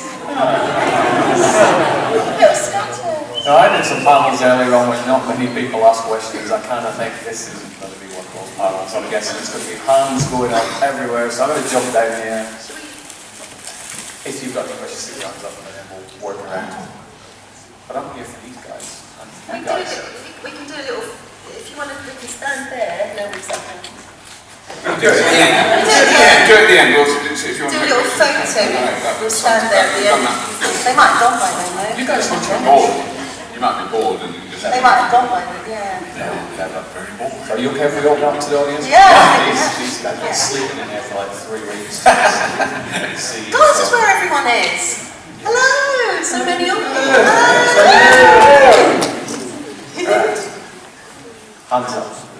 Who's got questions? It's a proper theatre. It's posh, isn't it? Jesus, well. Lights, sound. What's your name, sir? Yeah, no, but So I when's mean, we the get next questions season? often. You sit in the dark. We have a question from Ben. Okay, question from Ben. Question from Ben. When's the next season? Or Red Dwarf. Red Dwarf. That was good because we set Ben up to ask that question. We start recording in November this year, series 11, and then we start recording series 12 in January next year, and series 11, as far as I know, which is not that certain, it will be broadcast on Dive in September next year, and then series 12 will be broadcast on Dive in, I guess, in sort of January, February of 2017, the future. Who else has got one? I'm just going to run all over this auditorium right now. You come get me. There's a lot of excitement for your announcement there, Robert. There was, isn't there? I think the thing is that everyone knows already. There was a time early this year when we announced it when people went very noisy. It was a big press. It It was all press. We did a lot of press. had to be, what's that, embargoed? It was embargoed. Yeah, not embarked, it was No, it wasn't embargoed. It was embargoed. So I was told, you've been embargoed. Shut up. Is that from the people in Dive? Yeah, people from Dive. We have another question for you? So when Red Dwarf first started, did you realise it would become the cult classic or have any indications of that? What were your thoughts? I mean, I'll very briefly say, no, definitely not. When we made series 3, at the end of series 3, there was a sort of final party because they made 3 series, which the BBC did very often, you know, with many successful sitcoms and comedy shows. They would do 3 series and that would be it. So I thought that was it. I had no idea we'd ever do it again. I definitely didn't think that I would be covered in rubber in my very, very, very late 50s. I will still be just about in my very late 50s when we finish this series, but only by days. So there was a slight worry, I have a slight anxiety that we very often overrun. We have to shoot stuff as things have gone wrong and we carry on doing. So there's a possibility that I will be older than my late 50s and still covered in rubber. Just like many politicians. Then you'll have to be an MP. Yeah. Anybody else got a question? Pass you the mic. How's the mask for Crichton improved since he started? It's quicker to put on. That's the only improvement, I think. It takes about 2 hours to put on. We're actually, I mean, this new series, I don't even know what it's going to be like because it's a different system. We've always used prosthetic rubber, so it's very light foam, quite strong stuff, but it's very light foam, so that then it's glued onto my whole face. But the new system, I think, is going to be a combination of prosthetic foam and silicone. So I'm having a little bit of a silicone lift. So we haven't used this yet, so I'm slightly anxious about how. But apparently it won't be that much quicker to put on, but it should be more flexible and better detailing on Crichton. Crichton has problems with very high definition television. You don't want a close up. Notice there's never any close-ups. Mind you, Craig, Chris and Dan also don't want any close-ups. For many different reasons. So yeah, it takes about 2 hours to put on now, but the first series in 1989 took 5 hours to stick on, so that was quite a long day, and you had to, by the time you got into the studio, you'd been having your face jabbed for 5 hours. It was quite, it was fun. I was young and flippant to jib it then, I didn't mind. Robert ate a lot of it as well, didn't you? My mask? Yeah, in the canteen, he'd be in the canteen. Oh, well, I'd try and eat with it on. Yeah, that's when I learned not to eat. You can eat with it on. Because it would be like, it had to be like that. You had to drop the food in from because you didn't want to get it on the rubber. And that's it. I think the only time I've ever seen Craig look genuinely disgusted. Craig can look at anything and he's quite normal. I don't mind, now look at that. But then when he thinks, Bobby, that's disgusting. It's quite horrifying. I remember you eating apple crumble and custard. Going, I think I've just been eating my mask. Yeah, sometimes, because it goes in your mouth, so sometimes you get a bit of extra rubber nutrition. Will you have to shave for the new? Yeah. That wasn't good. Yeah, that would be very good. That would be a new form of waxing. You stole his question. Another one. Oh. Anybody else? Hello. What was your favourite episode? That's all three of you. Because you've got like one memorable episode that you kind of think back to now and again, or is it just each one has its own thing? I think each one does have its own thing, to be honest. And also when you're watching it, you remember other things that have taken place as well. Like, I can remember driving, I can't remember what episode, driving Craig to the studio in my car, breaking down and the axle going, and driving him back from the studio and me getting stopped for speeding. And while I'm watching it, I'm going, oh yeah, that was that. So one for watching was Dimension Jump, actually. That was lovely having Ace Rimmer around.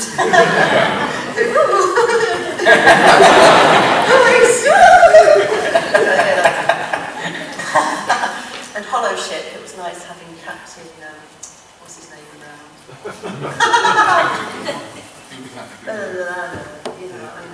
God. The guy who played the captain on Yeah. Penrose over. Yes, that's an unusual name. Halloumi or something. I think we got away with it. Halloumi. That's what you had for lunch that day. Well, I can only speak from experience of 2 episodes. Was it Polymorph Emo-Hawk or Emo-Hawk?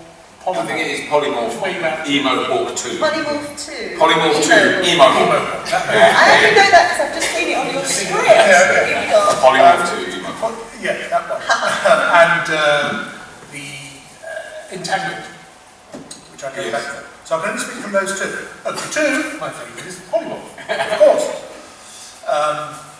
Because that was a wonderful week's work up in Shepperton Studios at the time, because they'd moved down from Manchester. That's right, yeah. Back to Shepperton. We got a call from my agent saying, "Did you watch Red Dwarf?" I said, "Yes." "Would you like to be in it?" "Yes."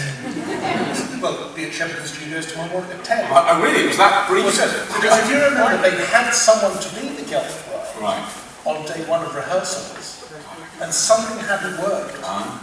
wasn't that chemistry. It wasn't the company that Craig didn't fancy. Sorry. She probably didn't fancy Craig. Maybe it was that way round. And there I was 10 o'clock Tuesday morning at Shepstone. And there you go. History was made. Good fun, that episode. Well, I think it was. For those people who've always come up and said it's one of my favourites. Because you don't just get Gelfs. But you also get Dwayne Dibley. You get Dwayne. You get Ace Rimmer. You get all that stuff as well. So it's looked on with that was the introduction of Dwayne Dibley, wasn't it, of course, yeah? No, I don't get any. No, Dwayne Dibley was in it while I was still in it. What's the series called again? Come on, where's your image?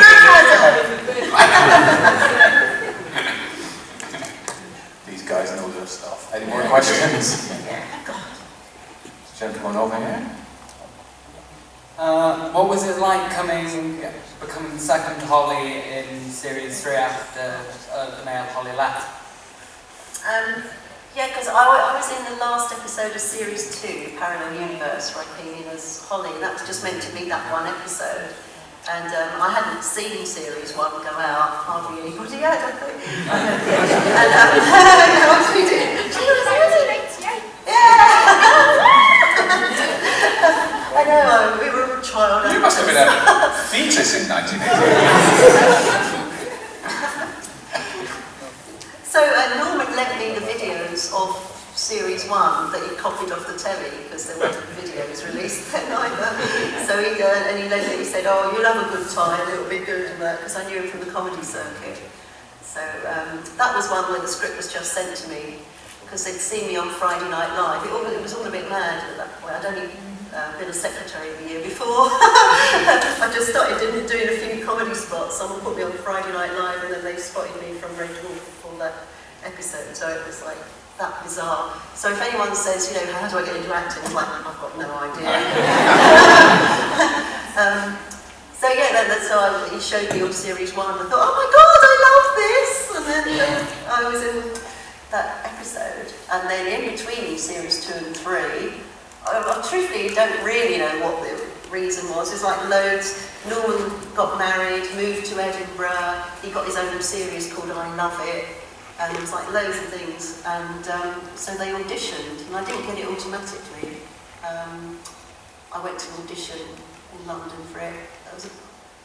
I know Janine DeVitsky was one of the other people they auditioned, and Simon Munnery, actually. Oh, really? Yeah, when he was in a double act called God and Jesus. They did both of them, they auditioned both of them. And I got it, I think, because I always have my watch 15 minutes fast, and I turned up half an hour early, which was then 3/4 of an hour early, and they said, you're far too early, can you come back? And I said, oh, I'll go and get a drink then. And I meant a coffee, and I think they thought I meant, 5 pints of heavy. So, she's our girl. Yeah, she's our girl. So, yeah, I was a bit wary, because I knew there was big fans by that point for Norman, so I was wary. Luckily, that was before Twitter, Facebook, all that, so any death threats I just didn't get. If only Ben Affleck wished Twitter wasn't around anymore. What was the audition like? Was it a scene from an episode? Or? Yeah, it was. It was the bit from backwards where it said, I know it ended with a calendar behind it, or it was what time is it? Maybe lunchtime. It was that speech from backwards, because that was the first one we filmed when we went into it. And I know they gave me the script. They said, can you read this bit? So I read it, and then they said, yeah, can you read it out loud? So I read it to myself. I read it to myself and laughed, and then they said, can you read it out loud? Like I say, I was a secretary the year before, I had no idea. So then I read it out loud, and they laughed, and that combined with thinking I'd gone for 3 pints of heavy, they put me in it. What about you, Stephen? I mean, you mentioned you got the phone call at 10 o'clock. Well, I just got a call at the audition because, casting director knew me. The big guy to kind of do this and do the carry and all the rest of it. Well, is Steve free? Yes, he is. Did you have to audition? No, they saw you. What did they say? Yeah, they saw me in a play in Edinburgh, and then playing a robot, sorry. Playing a robot. No, it's good. No, you should explain, because I can't remember. No. It was, so yes, I've written a play about a robot some machine. I don't know what it was, a robot.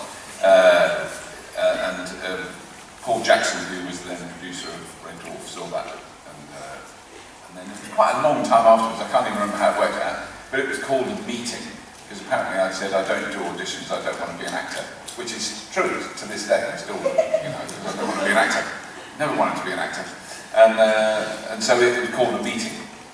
So then I went in to see Rob and Doug, who I'd never met before, and they were sitting behind the table, and they were lovely, and we got on, they were very funny, and we had a really great time. And then I did do a variation of robotic walks for them. One of which was based on a kid I was at school with, and who had muscular dystrophy, but he could still walk. And it's hard, it sounds like... It's always difficult to explain, but he was an amazing kid. He died very young, and he was a wonderful, we absolutely adored him, but to make him feel at home, all the bad boys in the class, including me, walked as he did, so that he didn't feel left out. So we just did an imitation of his walk, and he loved it, and we all did this, and then we'd all get in huge amounts of trouble, and including him. He'd be told not to muck about, and that's how he walked. So I was doing all this, and then I did my father was in the RAF, one of his mates lost a leg, and I did a sort of impression of someone with one leg, then Douglas Bader, who lost both his legs in the war, and I was doing that, and I was going, this is loving this is really going well, and then Doug stood up, and some of you may not know, but Doug only has one leg. And I had no idea, I'd never met him before, and he was sitting behind the table. So he stood up and kind of walked over to me. And I went, that's it, what a shame, I'd quite like to have done that job, but I'll never see that again. But thankfully, he got over it. And, so was the walk.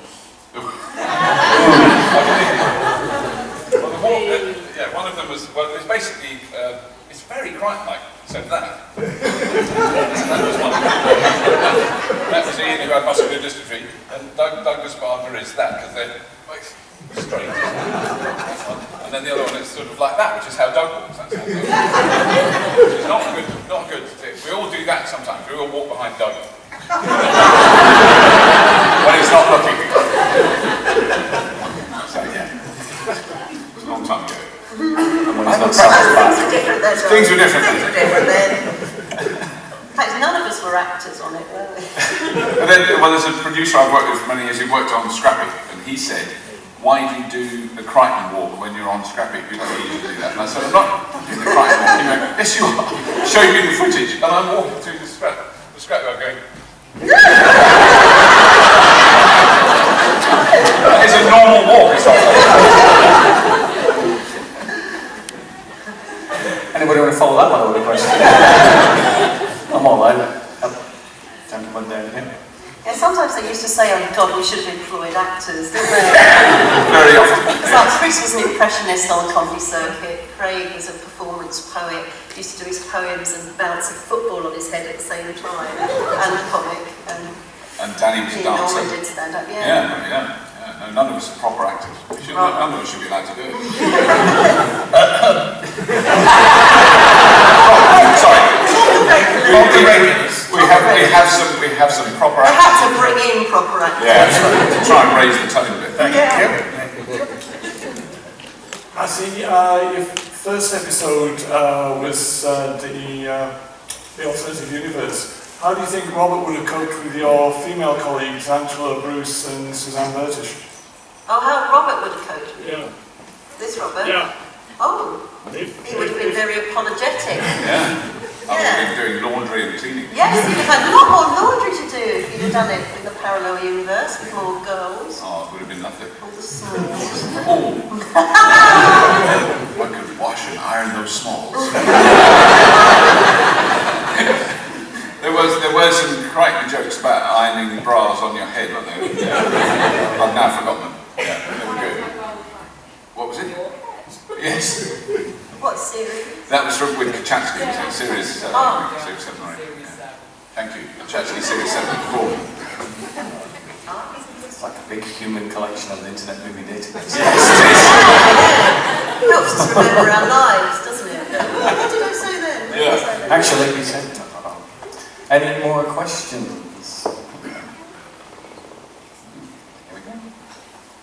Did you like playing Holly when you were super intelligent and had an amazing IQ and it was about to crash the whole ship? Yeah, no, it was good, yeah.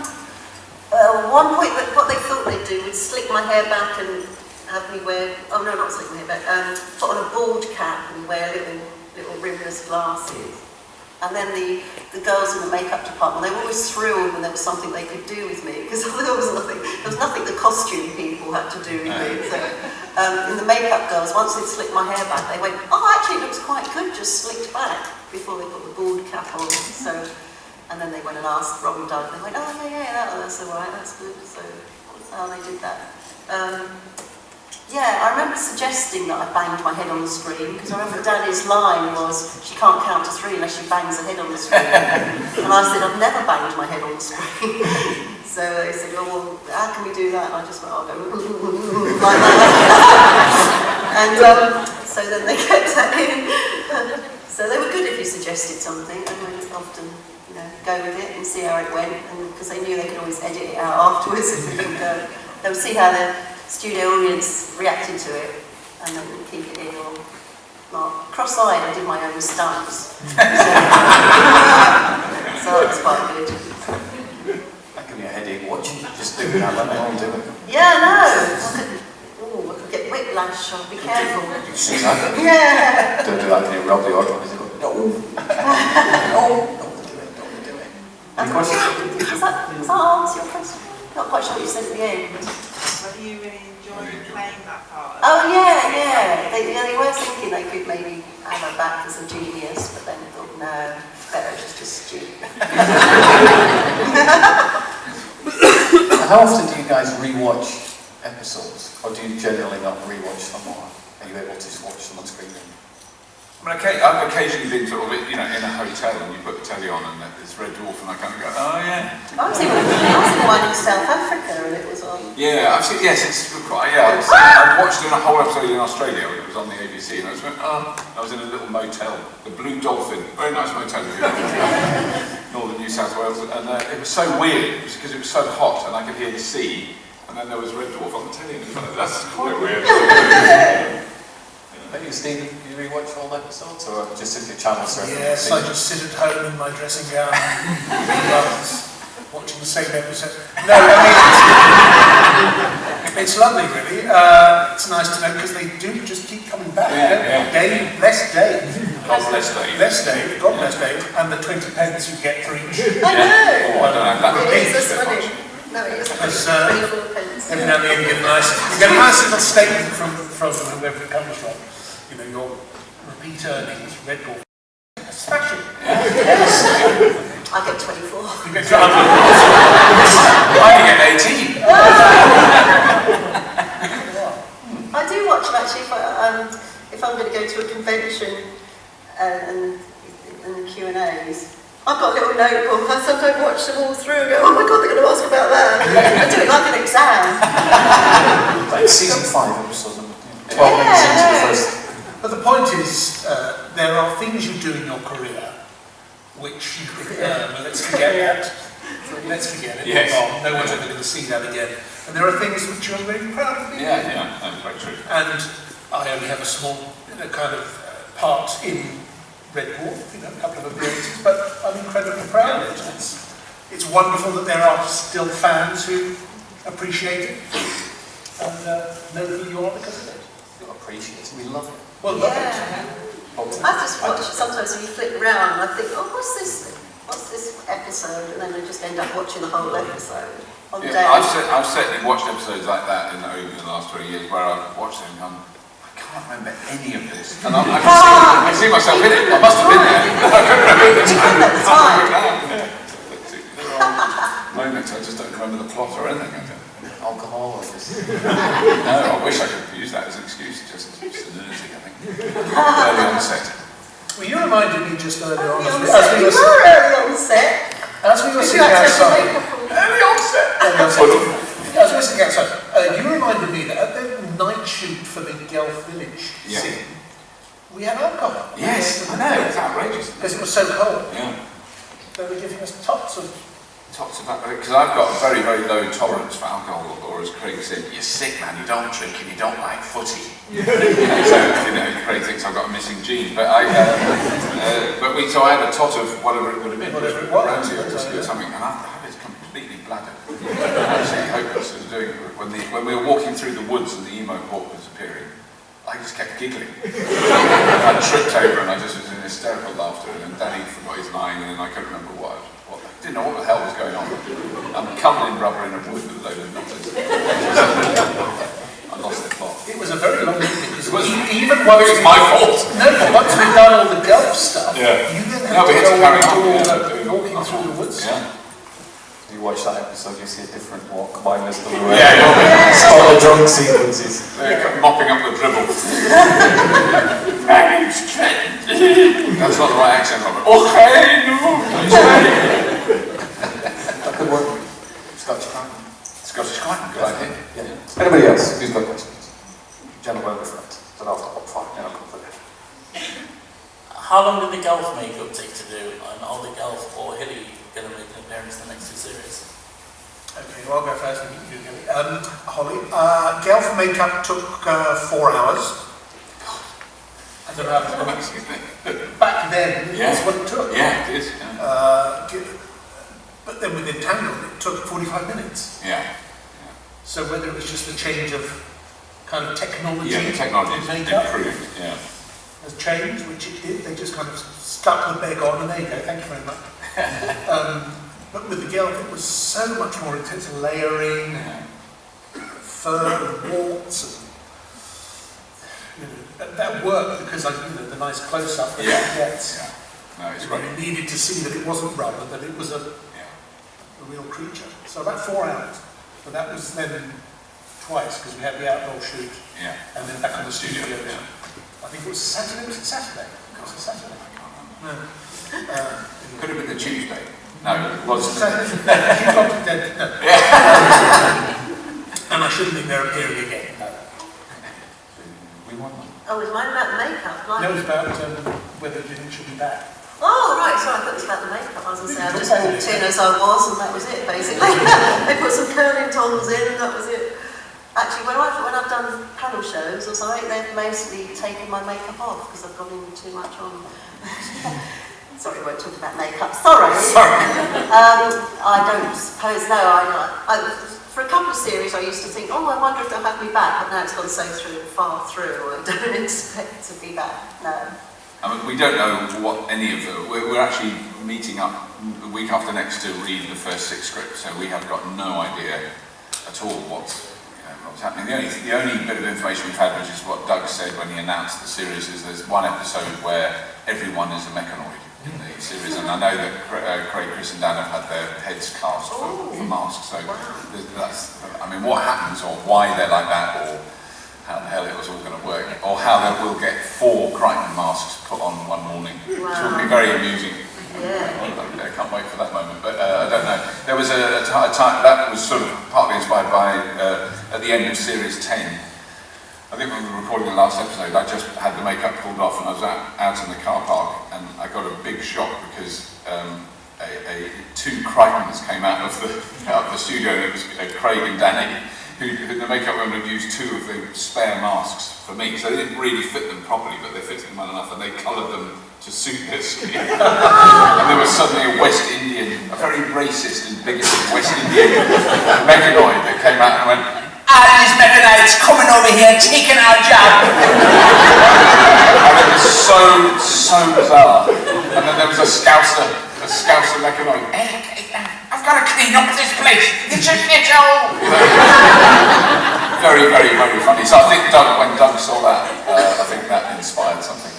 So a rimmer mechanoid is going to be a nightmare. I don't know. I'm really looking forward to hearing the script. So we have no idea at the moment what the hell we'll be doing at all.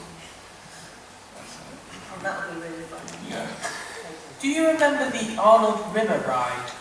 You know, with the catchy song? Yes. And how long did it ever get stuck in your head? Oh, I can't see who's saying that. Oh, there, sorry, thank you, sorry. Yes, it got drilled into our heads with pneumatic drills, yeah. That was quite a difficult day. That was classified as Black Thursday during that series. Black Thursday is seeing loads of the mini rimmers all over the place. Mini rimmers and a lot of, an enormous amount of technical, because it looked so simple on the screen, but it was actually everything that, it was one of those days where just everything went wrong. So everything that could go wrong went wrong, and it was a very long day. But it's a great song. I love it now. On the day, it was harder to love. I love the bits when we were all sort of, oh, Mr. River, he's wonderful. You know, that stuff was really fun.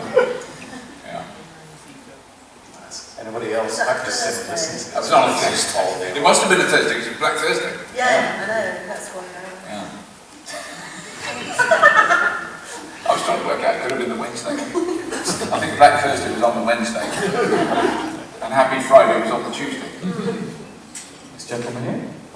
How did you come up with the voice for Crichton? Or was there different variants of it? There were. We went through a lot of different things. I think the main objective was not to do a sort of C-3PO or a Marvin the Paranoid Android, so that, which were two classic robot voices, that would, and English. So, you know, oh, Mr. Sir. You know, we didn't want to do that. So we did try. I thought I was very confident I could do a Swedish version, which Robin Doug, I remember, really liked. So you speak like that. Mr. Crichton, I'll have made your breakfast for you. I will now get out the snake hammer and crack open your underwear. And then it kind of didn't really work. And then I'd just been in Canada for quite a long time before we recorded. I guess what year was that? 89. Yeah, so it must. I can't remember. Anyway, I'd been in Canada in 89. 88, 89, sometime like that, and I tried to do what I thought was a Canadian accent, which I've since been informed by Canadians is nothing like a Canadian accent. But there is particularly West Coast Canada, so I was in Vancouver, and there is a thing where it's very strong Scottish influence. So they do say, oh, how are you? We're going to go out tonight. Let's come out of the house. And they actually say out and house. But, so I was trying to do a sort of a rubbish Canadian accent. But what Americans told me is that it's more like it's the equivalent of Tin Nice but Din for Americans. So it's posh but thick. When it's a Bostonian, sort of pretentious Bostonian accent, that's what they hear. Which I had no idea. I've never been to Boston, but so I have no idea what that sounds like. Oh, we have a wonderful collection of fine art. It's that sort of, do go to my panel room. Look at my sculptures. I think it's that kind of, I don't know.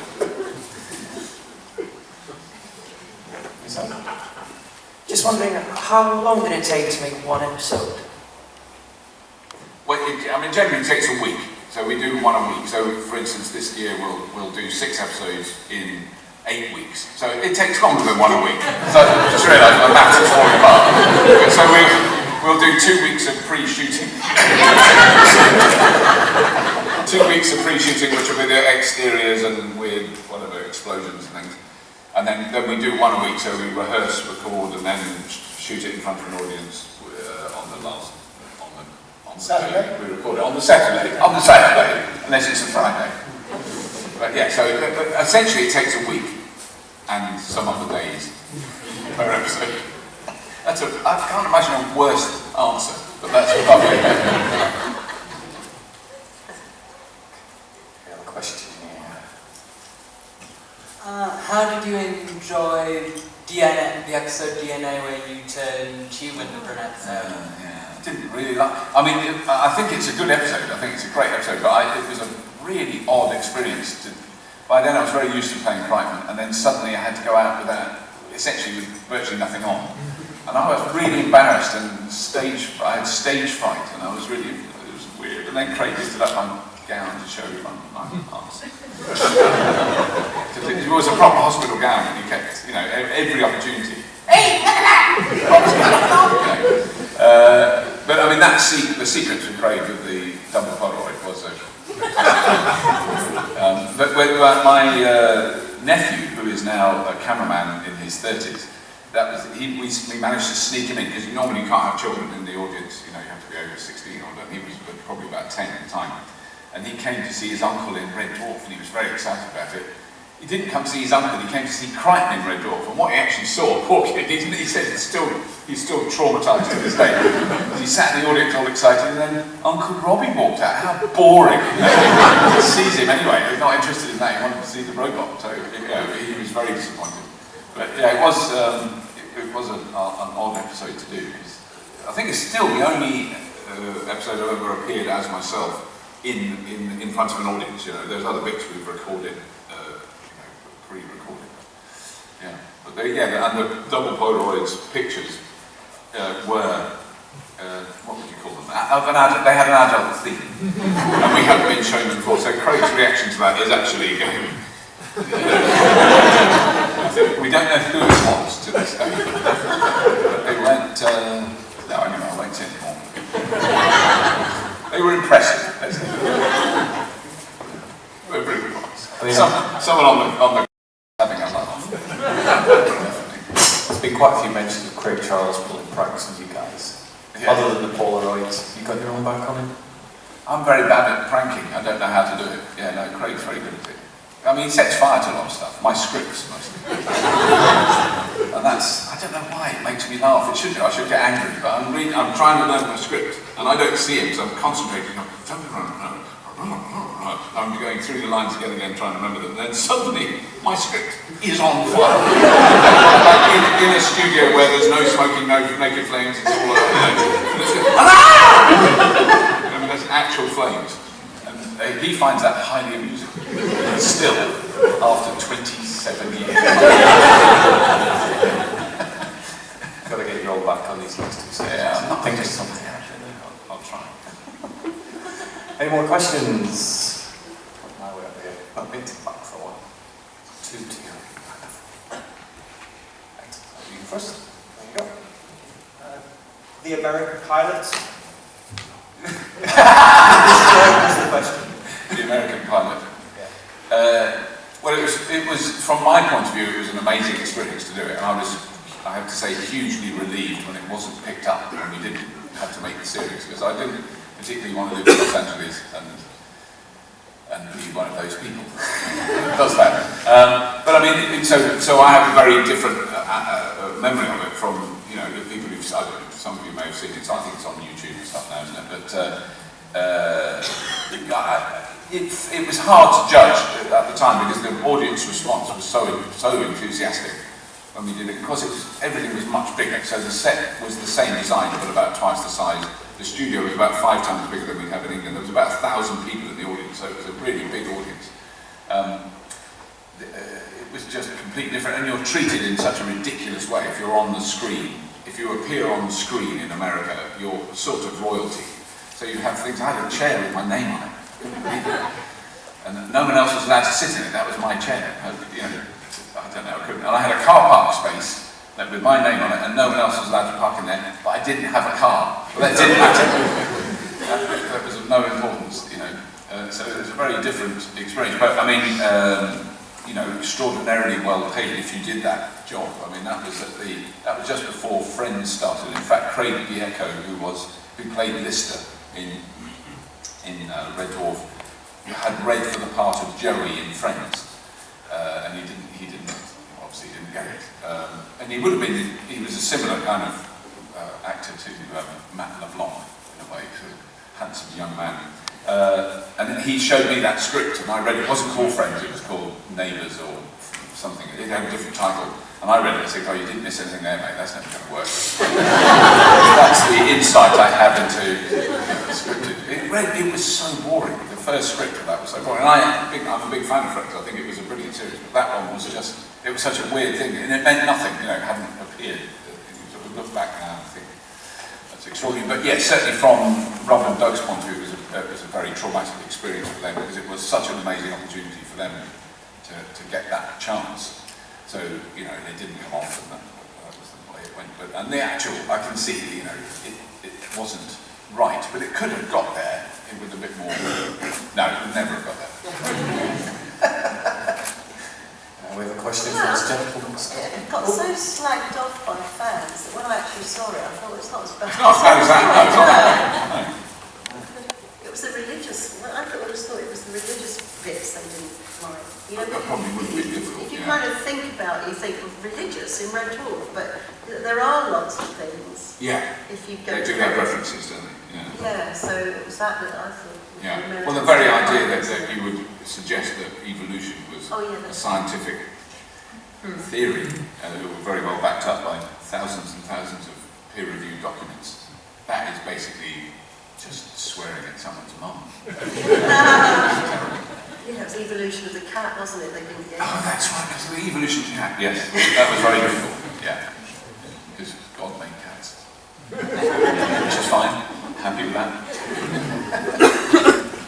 How has the set of the ship evolved over time? The set? Yeah. I guess, well, fundamentally it wobbles less. And then certainly in Series 10, the detail, the actual kind of visual detail in the sleeping quarters set was amazing. When you were actually standing in it, it was extraordinary, the kind of level of detail stuff. It still breaks, because we managed to break it, quite a few bits off it. I walked into bits and they'd snap off, and Craig would hang from something and it would collapse. You know, so we could still break stuff, but it was beautifully made. And I mean, I think it's basically, there's wonderful little tricks they use, which is, I mean, the corridors were in fact 2 supermarket shopping trolleys so they had wheels, so they had, and then the set was built onto that, and so on one side was a kind of curved corridor set from Red Dwarf, and then they could just turn it around in a few minutes, and you'd have a grey corridor from another ship. You know, they were very clever, and very simple systems like that, which were very good. I have a wonderful question for Stephen as well, which is going to segue into the next panel and the continuation of Red Dwarf. What's the difference between a Beg and a Gelf? What is the difference between a Beg and a Gelf? Well, a Gelf, as everyone here will know, is a genetically engineered life form. A Beg is a biologically engineered garbage guzzler. Completely different races, completely different. They don't get on. They don't get on. They're completely different things, of course, and I don't know whether you remember the language, because the Gelf, speak, yeah, it wasn't easy to learn. No. And you won't see it, but just down by the side of me in the Gelf, the Beg set, I've got my script down. Right. Because it was not easy. Yeah, no, it was very difficult. Especially when the Beg started going into English as well. Yes. You remember. Yeah. So they're completely different entities, completely different life forms. But when Doug said, you know, I got the job for being a Beg, he said, well, the Gelfs are back. He called them Gelfs. Yes. Yeah. So they're Gelf-like, and they're not. No. They're like Gelfs, but they're kind of, you know, there is a similarity. Yeah. Latex and hair. Yes. Yeah, there's a similarity, but yeah. So I put a tweet out to Stephen, and I mentioned Gelf, and he went, it's a Beg, it's a Gelf. I'm like, I need to learn more. No, can I butt in? Gelf, Can I butt in here? What happened was, we were tweeting, and talking about Gelfs, and you said something along the lines of, well, I can speak Gelf. I think I was wrong.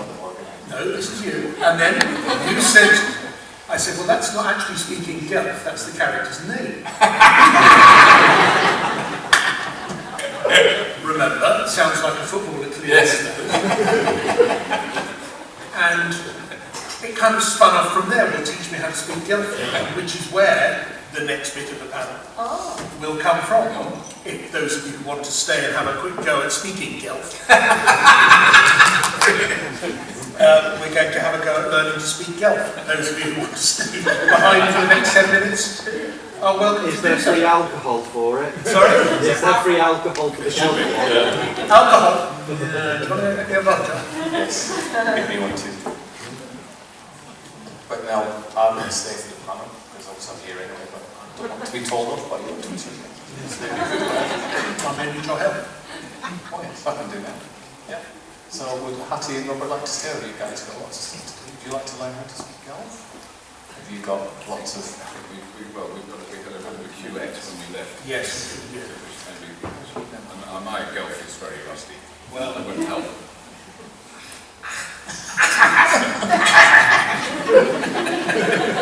That's thank you. I'll get you a napkin. Thank you. Got someone in there, didn't you? But it'd be so hard. I'd just love to spend all day talking to these guys, both be green, ask questions and stuff. But thank you very much, Robert Llewellyn. Thank you very much. Thank you.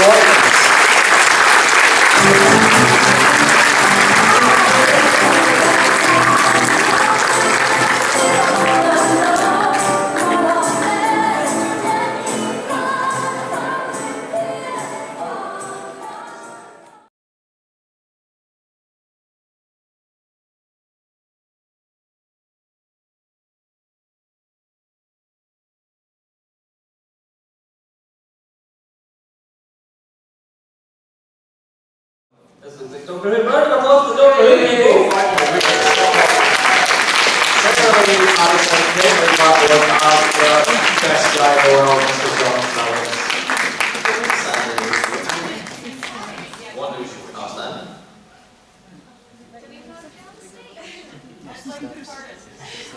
Welcome, Caitlin. Sit anywhere you wish. Hello, Sarah. Welcome, Caitlin.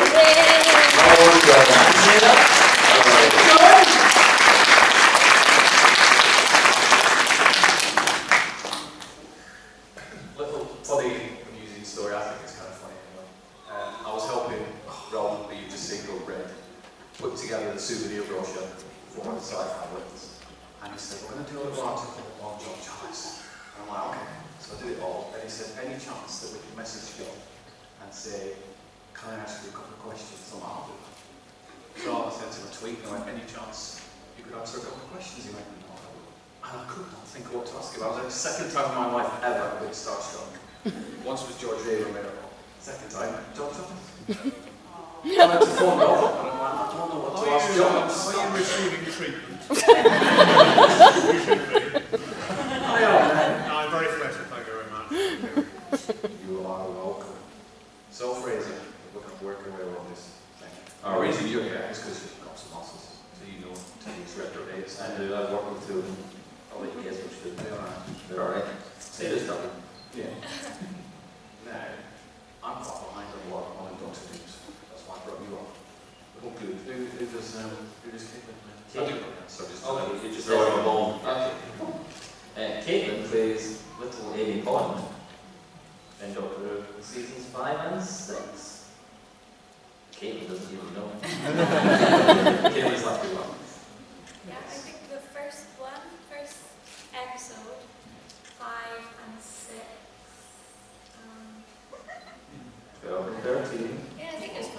Yeah, I don't know. You've been a That's prompt. good. Got Andrew Gillen for it. It's good Sarah. She's been in multiple parts. Yes. Anyone here a fan of the Weeping Angels? Yeah. Well, there's one sitting in front of you. Give you a glimpse in a minute. How many episodes have you been in, Sarah?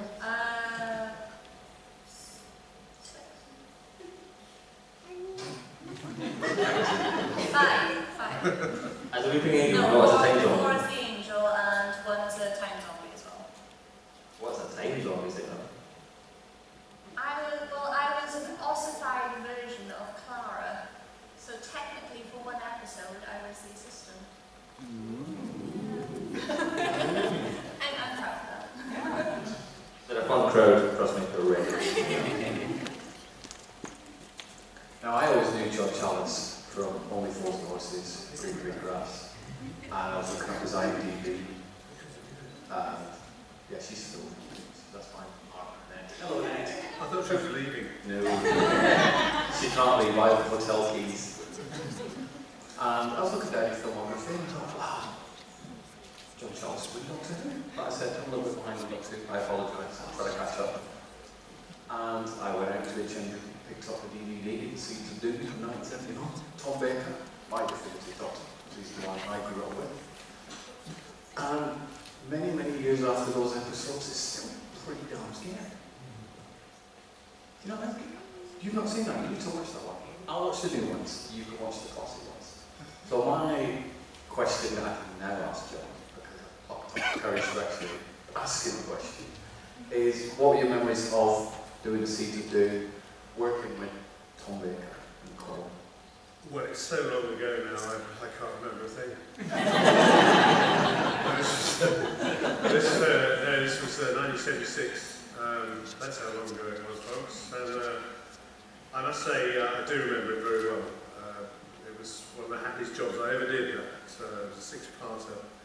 with Elizabeth Sladen, of course, was playing the assistant then, and she's no longer with us, which I can't believe.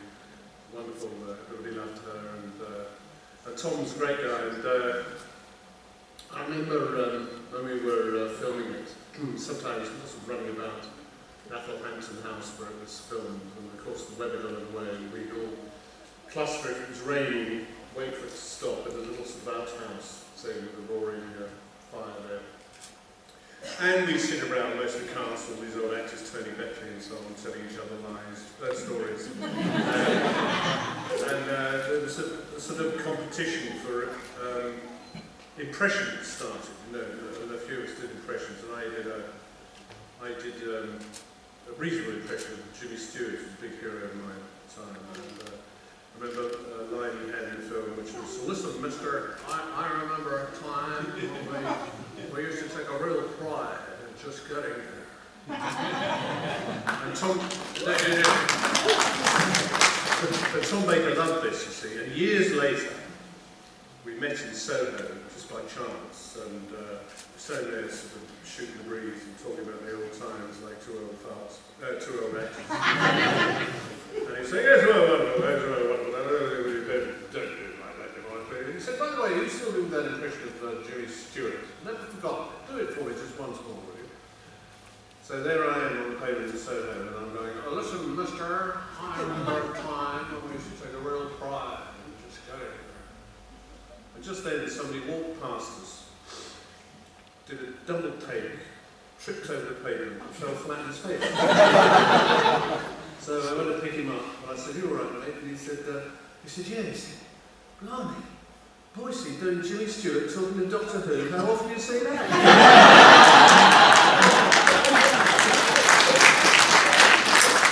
It's a true story. It's always stayed with me. It's just so funny. There's an end to the story. Shall I go on a bit more, or am I going on too long? Never go on too long. All right, thank you. Would you like to be my agent? I mean, so years later, this is about a couple of years ago, I was doing another Doctor Who story, and the idea was that sort of lots of experienced old people like me would go on and do another episode with our original Doctors. So Tom Baker was playing the Doctor again, years later, and I'm in a radio studio with him.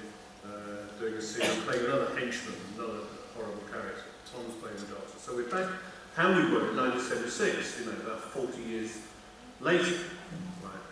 And it's a very intense scene. I'm giving Doctor Who a hard time, I'm threatening with this, that, and the other. He's going to die if he doesn't give me the information.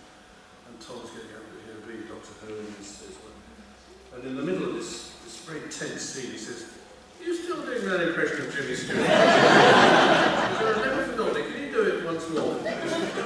So there I am years later going, "Listen, mister." It's like a real pride in just getting there. And of course the producer of the radio show is going, "What the hell's going on?" This isn't in the script. So that's the end of the story. So, not really a story about Doctor Who. It's more about Tom Baker. And somewhere a guy was listening to you enough the second time and he fell down some stairs. He went, "That's twice in my life, I've heard." And so on and so on. So when was the last time you watched the season? Did you go back and watch all episodes? No, it's a great story. I was actually doing a play in America in Boston, Massachusetts.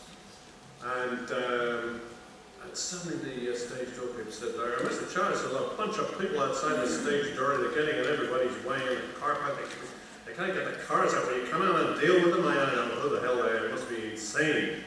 So I go out there, and it's the Doctor Who Appreciation Society of America.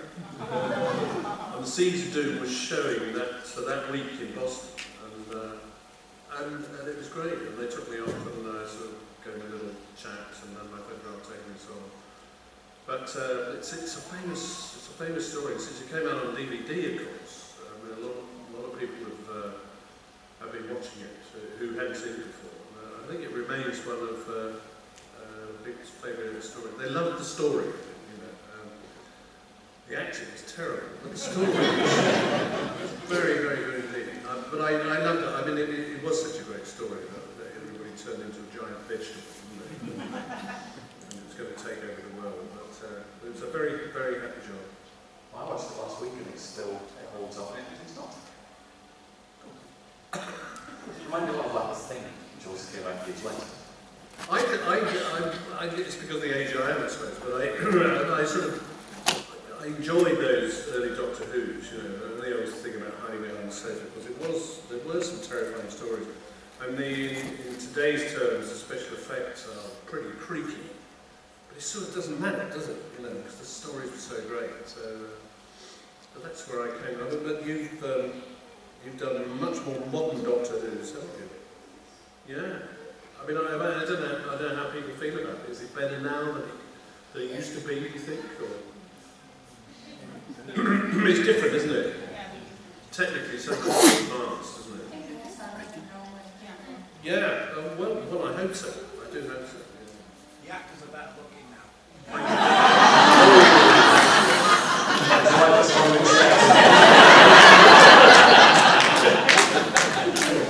Well, I don't know what you mean. Present, mark his card. Who was it? Again, I'd really love to just monopolise all these person's time, but have we got a question? I'm sure we've got questions. How long does it take to turn into the Weeping Angel? It takes about 3.5 hours to get like the bulk of the makeup on, but then you have to put the mask on and wings and everything on top of that then. But yeah, it takes about 1.5 hours to get out of it as well. But the only way to get out of it is like hot towels and flannels and just scrub. So everyone else has gone home. I've even been on set where all the other trailers have left the area. You're the only trailer left, the only people left, and you're still there scrubbing the makeup off. Oh. So, I enjoy it. How long did it take for you to be the mouse effect? That one, I think that was about 2 hours. But with that one, if you got into the costume, because it was the costume from head to toe, if you got into that costume, you would be there until like the end of the day. Because it would take, because the top was glued onto the bottoms, and like the hands were glued onto the arms and everything like that. So if you needed to take it off for any reason, you would be cutting back the filming by like an hour. So you had to make sure everything was sorted out before you got into the costume. Always causing trouble. I didn't know where you were then. I didn't. Pleasure over here. If you could be the character that you were, what character would you be for the whole time? What, in Doctor Who? I'd be Doctor Who. I've always wanted to play Doctor Who. But never got a chance. I keep sending messages to the BBC saying, what about me? And I keep getting no reply. I don't know. Let's start a Twitter campaign, John. Let's still time, there's still time, John. See that? Well, of course, like the dream job would be assistant, wasn't it? But I would, like, from the start, I always wanted to play with the Daleks. Because I just think it'd be really fun to just kind of like ride around the set in a Dalek costume. Yeah, I did actually hop into a Dalek at a like handmade Dalek. Was it unoccupied? No one else in there, just me. But it's so hard to see. You can only see like this area, and all these kids were coming up to talk to me, and I was so scared about like running over their feet. And like, I just kept giggling as well, and it had the voice changes. I was just kind of like driving around giggling with so there's the Dalek giggling. Yeah, it was really random. Do you think there could be a female Doctor Who? I think there could be. Do you think it would work? Yeah. Really? I think it would. With a male assistant. Ooh, maybe. Yeah. What were you feeling as to the female James Bond? I don't know, I was going to be the Weeping Angel. About how long it takes to get on it's fine. But I'd probably be like one of the really scary villains, because I think I could do that part pretty well.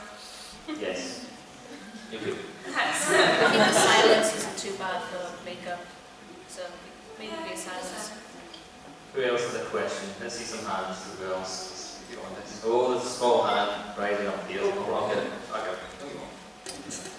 Please. What's worse, a weeping angel or time zombie? Scariest or? Scariest.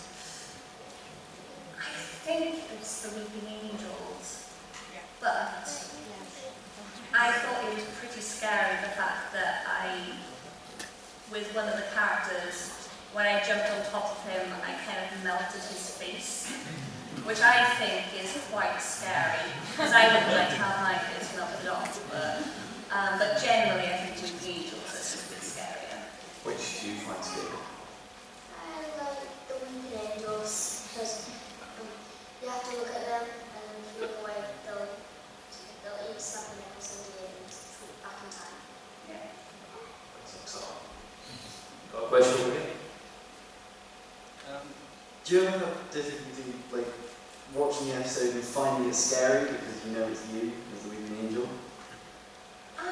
It's not too bad watching the episode, but when I first joined with Time of Angels, there was one or two of us actors as the Weeping Angels, and we were filming in the middle of a forest in the middle of the night, and you'd just be sitting there in the middle of the forest for quite a while, and you forget that you're in the makeup. You just completely forget that.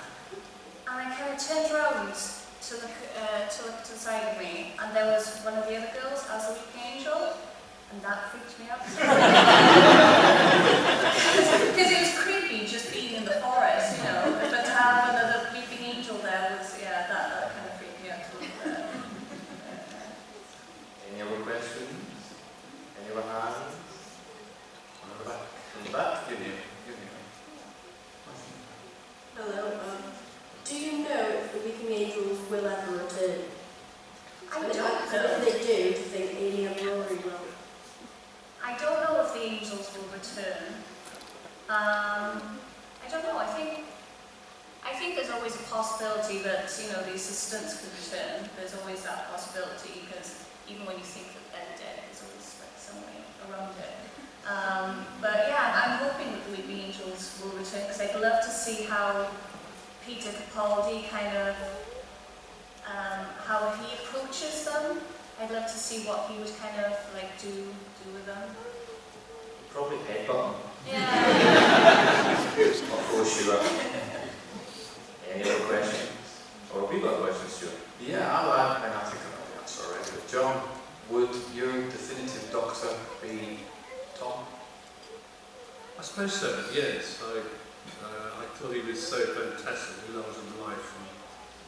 And I liked his hat and scarf. Yeah, I suppose so. I suppose it's sort of I don't know if it's a generational thing or not. I mean, I started watching it right at the beginning, but I didn't really totally identify with William Hartnell or Patrick Troughton, but I did watch it. But I think Tom Baker was the first one that I really sort of liked, and I look forward to seeing. Because I just thought he was so much larger than life. I don't know, but I mean, it's been very good ones recently, isn't it too? But it's I think it's a fantastic part. I've always been drawn to slightly fantastic roles. I got to play Dracula for the first time, which is something I've always wanted to do.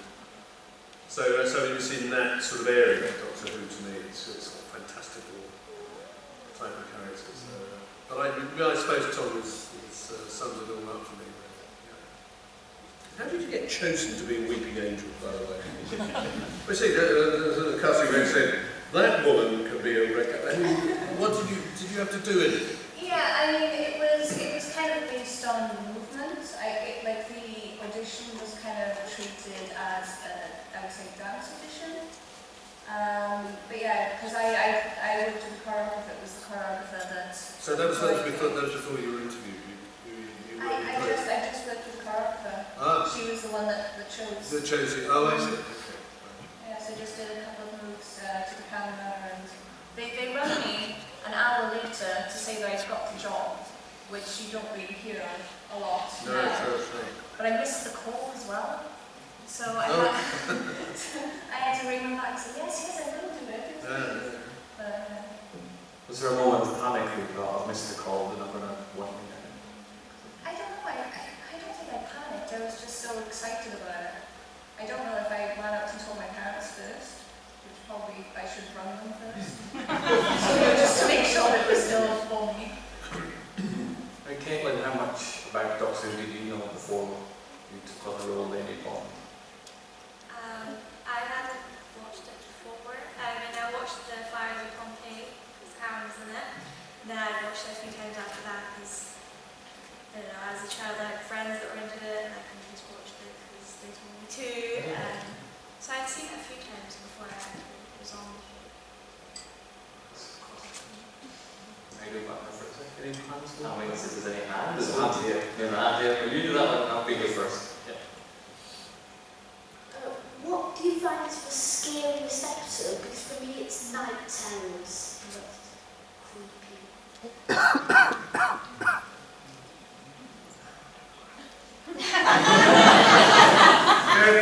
Scariest episode, whatever.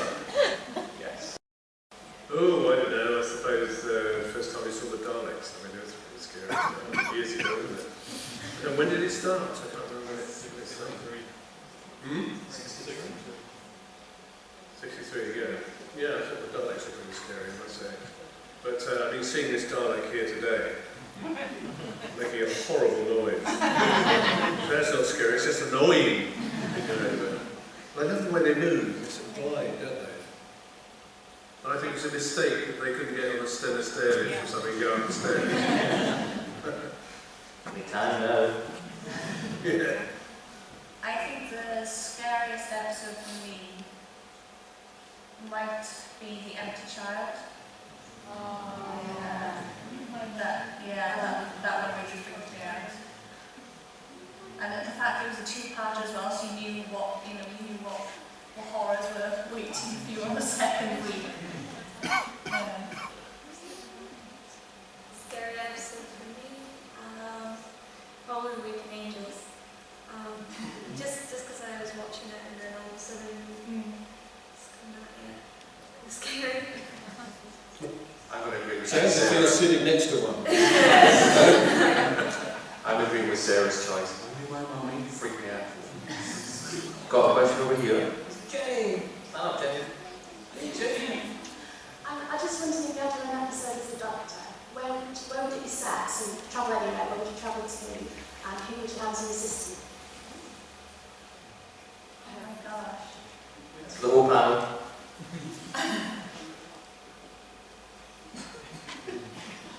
Where would you go and who would be our assistant? I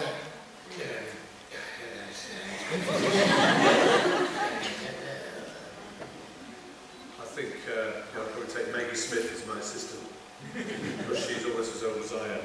And I'd probably go to Honolulu.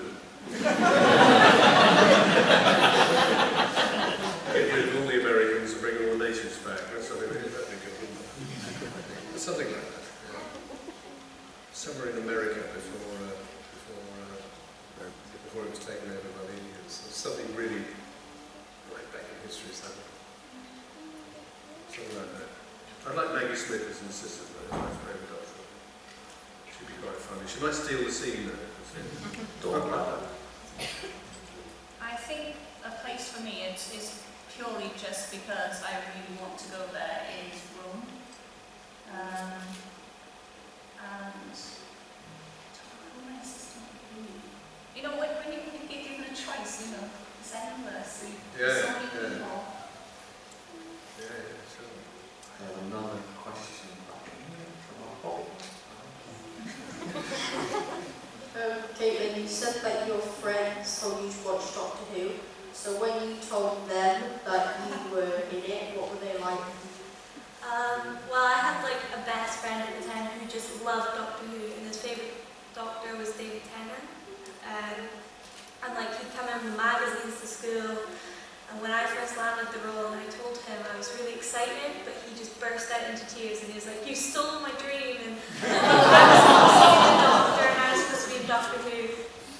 So So he was very upset. The rest of my friends were actually okay with it. They were supportive. Is he still your friend? Yeah, well. I've got kind of a non-Doctor Who question to John at the minute, because I've been stuck in this room all day, it's also wonderful. But what books have you brought with you, John, to get downstairs? You're talking to me? Yes. Yeah. Oh. Yes, well, actually, yes, the Doctor Who stories. I mean, I did this Doctor Who, as I said, in 1976. So when I was writing my autobiography, this is something that I remember sort of very well. So there's quite a bit about it there, about the particular episode I did. I came to a very, a very untidy end. I had to die because I was so horrible. And I finished up in some lake being drowned by this rampant weed. Not that sort of weed. I hasten to add, but all the vegetables had gone crazy and they were taking over the world, and so the weed from the lake came up and sort of pushed me under, and I had to swim out of shot. And the director said, if you do your own stunt, you only have to do this once. So I put a wetsuit on, I went this horrible cold lake, and as I say, I had to struggle across the lake, because I'm no great swimmer, I have to say. The weed pushed me down there, I had to swim out of shot. I did it, I thought, thank God we're only doing this once. Cut, we'll have to go again, the camera slipped down the bank. I had to do the whole thing all over again. So that's the story. This is a real biography, as I say, but it's just part of it, and I was, of course, thinking about all the shows I've done over 50 years in the business, and it was wonderful when all those memories came back, which I thought was somebody I'd think of something they did, and that's how the story about Julie Stewart came out. That was that same shoot, obviously.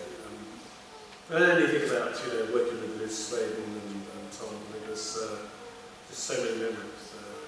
So it was great to write all that story again. And strangely, for a man with a pretty bad memory for names, particularly, I found I had a sort of instant recall, about it. Excuse me. The more I remembered, the more of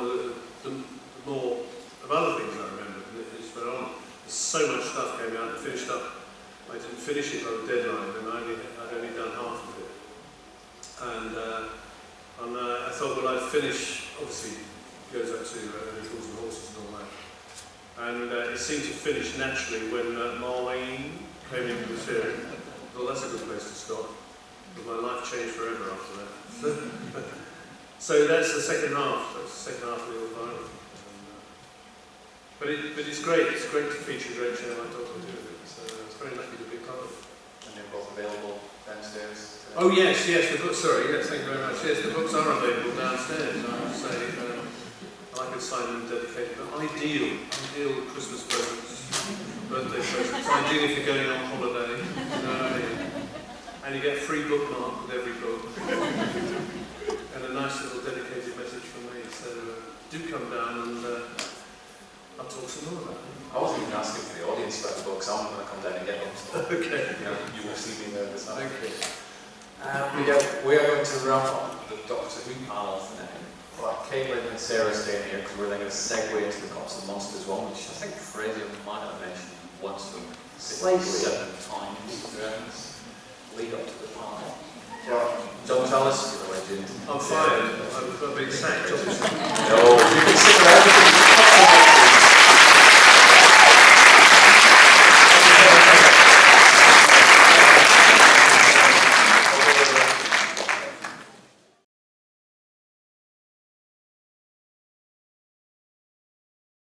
Hello, people. Shall we just...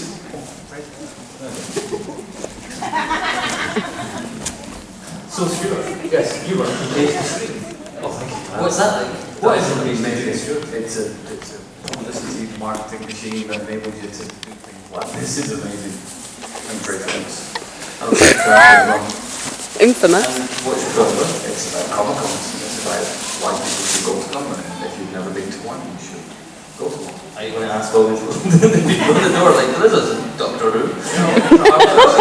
They will be Doctor Who, they're just finishing the lunch off and they're coming up, so you can come in if you wish to see the Doctor Who people. And stay for Gods and Monsters, apart from This is like a Cops and Monsters. technically I do all the stuff that you're trying for. Shameless plug. Shameless plug, said your missus. I don't like when she uses the word shameless plug. I don't know what it means, but it doesn't sound good. She's filming? Yes. She's filming and I'm filming on the way down. Because Bob, who's the second cameraman, he's like it. Where is Bob? I don't know. Ellie's at the back, she's dead now. Hey Ellie. Hi Ellie. Everyone say hi Ellie. Hi Ellie. It's so much fun. Ellie's the one going red faced at the back. You alright guys? So anyway, we should do more. We should. So what people of 70 people Or if you want to insult them, what? No, okay, so thank you for staying for the Cops and Monsters panel. You're stuck with me for another half an hour. Basically, Cops and Monsters is a web series that I'm working on with Des. Hi Des. Anne, who's up there somewhere. Where's Anne? And Ellie, and Sarah, and Caitlin, and lots of other cool people. So we've got a little 10-minute video that we shot especially for the 17 of you who've stayed in the room. You really not count. It's 19, sorry. So we've got a little 10-minute video that we shot with Des. Hello. We're going to show that, and then there'll be some clips of the actual show, and then we're going to come and talk about it. And you can ask us anything you want, anything you want. So let's get the video. So let's get that video on, and we will come back to you in 10 minutes. I'm not allowed to ask you something. How do you feel about the opposition within the vampire and werewolf community? Do you feel any pressure at all to connect with these sectors of our society? Well, before I answer that, I feel that I should clear something up. As I'm sure that you and many of your viewing fans are aware of, there are videos of me on YouTube from very early in my career where I took it upon myself to attack our government and the people in charge for forcing upon us a law that would allow these creatures to enter into our society. But I must stress that my personal opinions have completely changed. If they hadn't, I never would have gotten elected. Very true. And did you genuinely change your views, or did you just make the one thing that you had in order to achieve your goal of becoming Deputy First Minister? Molly, I truly accept all walks of life, be they human, or werewolf, vampire, or zombies. Zombies, yes, even zombies. But I must stress the importance of our humanity. We are on a knife's edge for our survival, our future. And this is something that I am pushing forward for in Hollywood. I have a plan, an idea, if you like. Perhaps you'd be willing to share an exclusive of this plan of action? Well, my plan is simply this. I wish to alleviate the pressures of the paranormal investigation team here in Scotland. And I believe... Dun, dun, dun, dun, dun, dun, dun. We have brought you back to our regularly scheduled programming. I am the cult of many faces, happy to save you from one of the moronic ramblings of our politicians. Don't just hate them. If they're not busy messing up our budgets, messing up our country, they're busy messing with their kids. However way you like, some of them are very expensive. Now, why am I here? I'm here at Sci-Fi Wales, Bolton, Scotland, wherever this might be. I ain't doing this twice, I'm busy. Busy!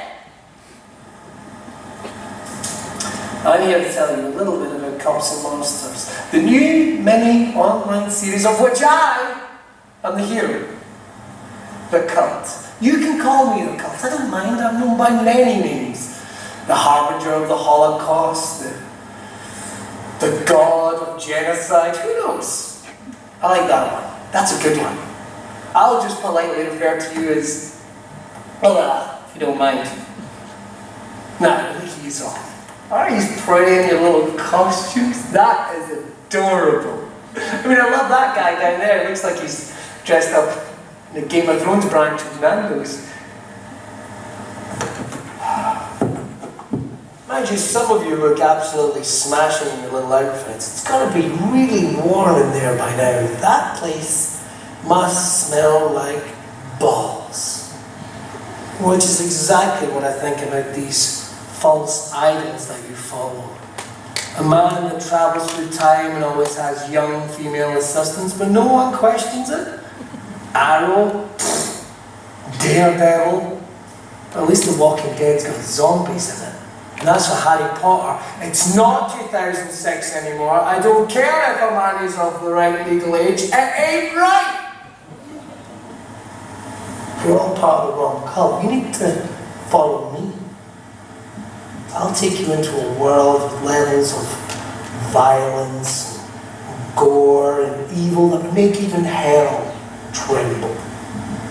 Werewolves, tantrum-throwing puppy dogs, vampires, goth leeches with teeth. Zombies, well, at least they... No, I don't like zombies either. But they do remind me of death. So zombies are okay.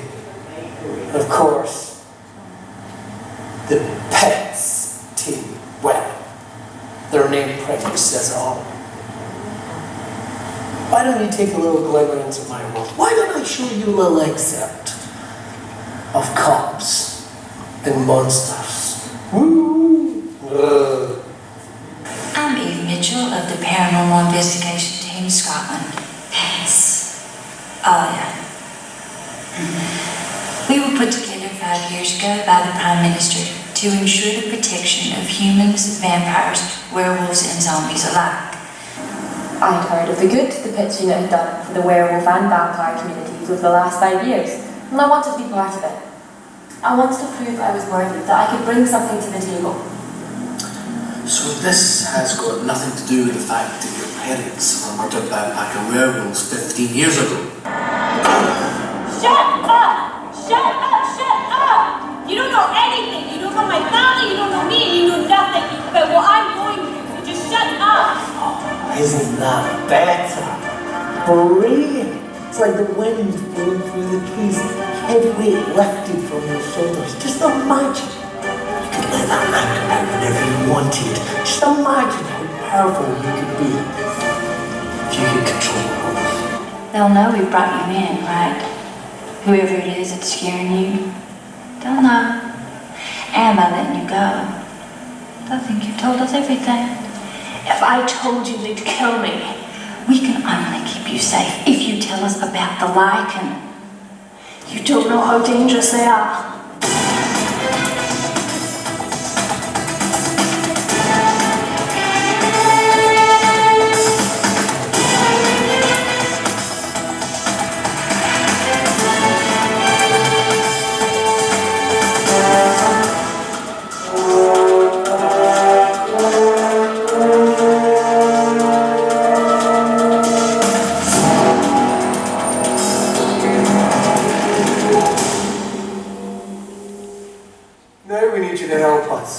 Help the cults, help the pets team, help the casting crew. Spread the word of Cops and Monsters. Get on your Facebook, get on your Twitter, get on MySpace if you're over 50. And if you're on Bebo, the place are coming.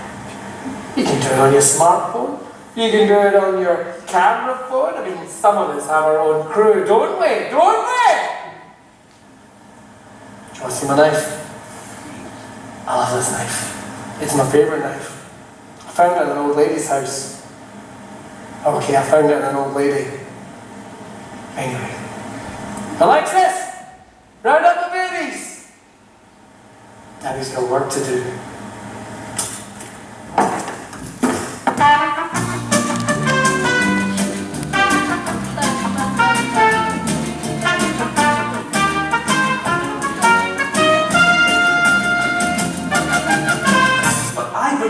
Within 18 months, we will be free of our need of zone containment fields and even of the PITS teams altogether. Surely given the amount of money which has already been invested in training the PITS team, opening the PITS Academy, it wouldn't be economically viable to simply close them down permanently. Well, that's not my decision.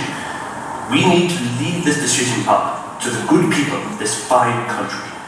Are the Pitts teams capable of doing their job and protecting us? This is what we need to be asking ourselves. Indeed. Well, thank you, Alan. I'm sure my viewers will agree that this has been a truly informative discussion. Oh, well, thank you for having me, Molly. On next week's episode, we will be joined by Gerald Finlay, the representative of the Werewolf Protection Society, when we'll be finding out whether they're happy with the food supplies being provided to them by the government at the moment. That sounds like a really good episode. I wouldn't miss that. Indeed. Thank you for joining us today. Have a pleasant day.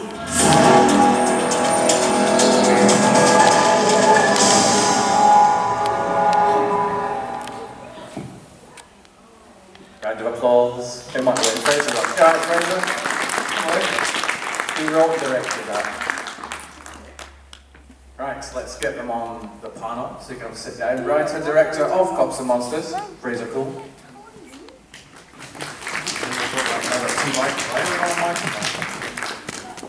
We have Des O'Gorman, sex symbol, / politician, / Ghostbuster, / actor, / Summer meeting. Please, give me back.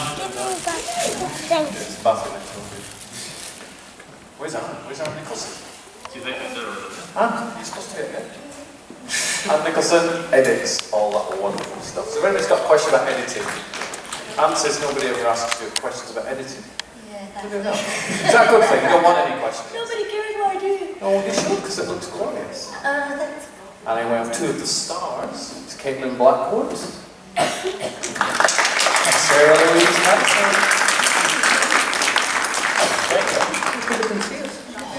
You can't see that, but they can see it. It feels weird having two mics, so I'm just going to chuck them down here. So where are we up to with Cops and Monsters, Fraser? What is the state of the Cops and Monsters universe? Dead.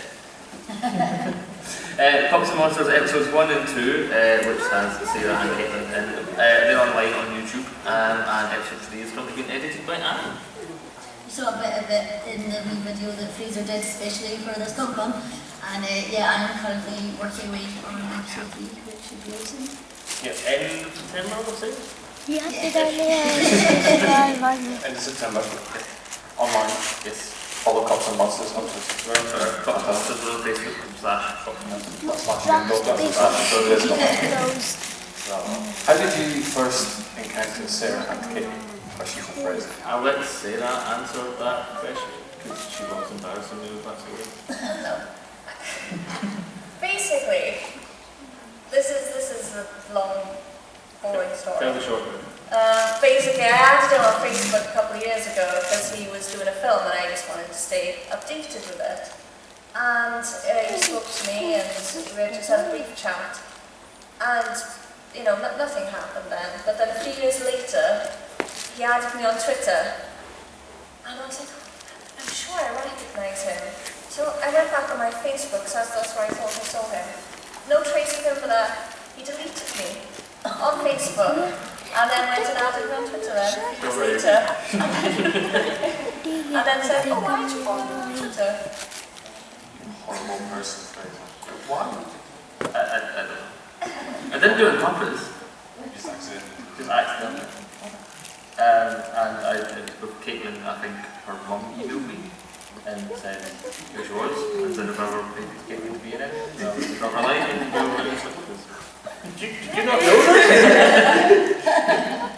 What's your memory of that, Caitlin? How, you know, he's told his side of the story. How did you become involved with Cops and Monsters? Yeah, Caitlin.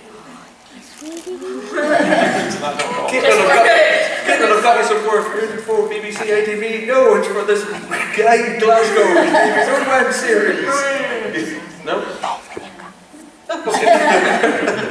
And Des, is that your suit?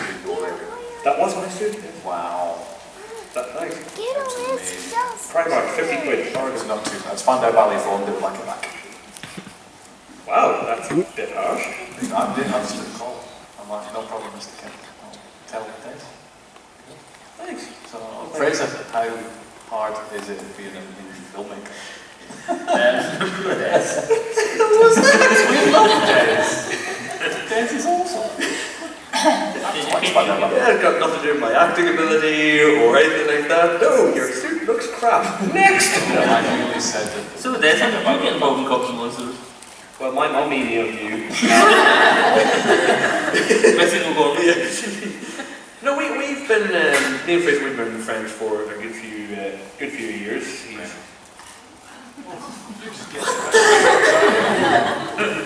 Is there children in here? Because I really want to swear right now. Oh, pants. Apparently, well, I was friends with Fraser and he was mate to me. And he had known me on the, no, it's too late now.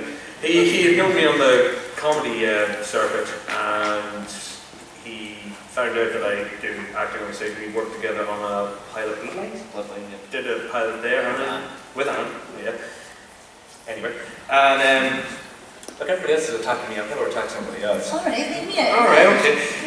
We're good friends. And then we just sort of got together for Bloodline, but our table never synced up because either I was away doing something or you were away and we never found the time. So thankfully we managed to get a bit of time for you lovely people to film a little something and I think it turned out alright. Yeah, I enjoyed it. Yeah, it was pretty good. It was good. And Des, your acting ability.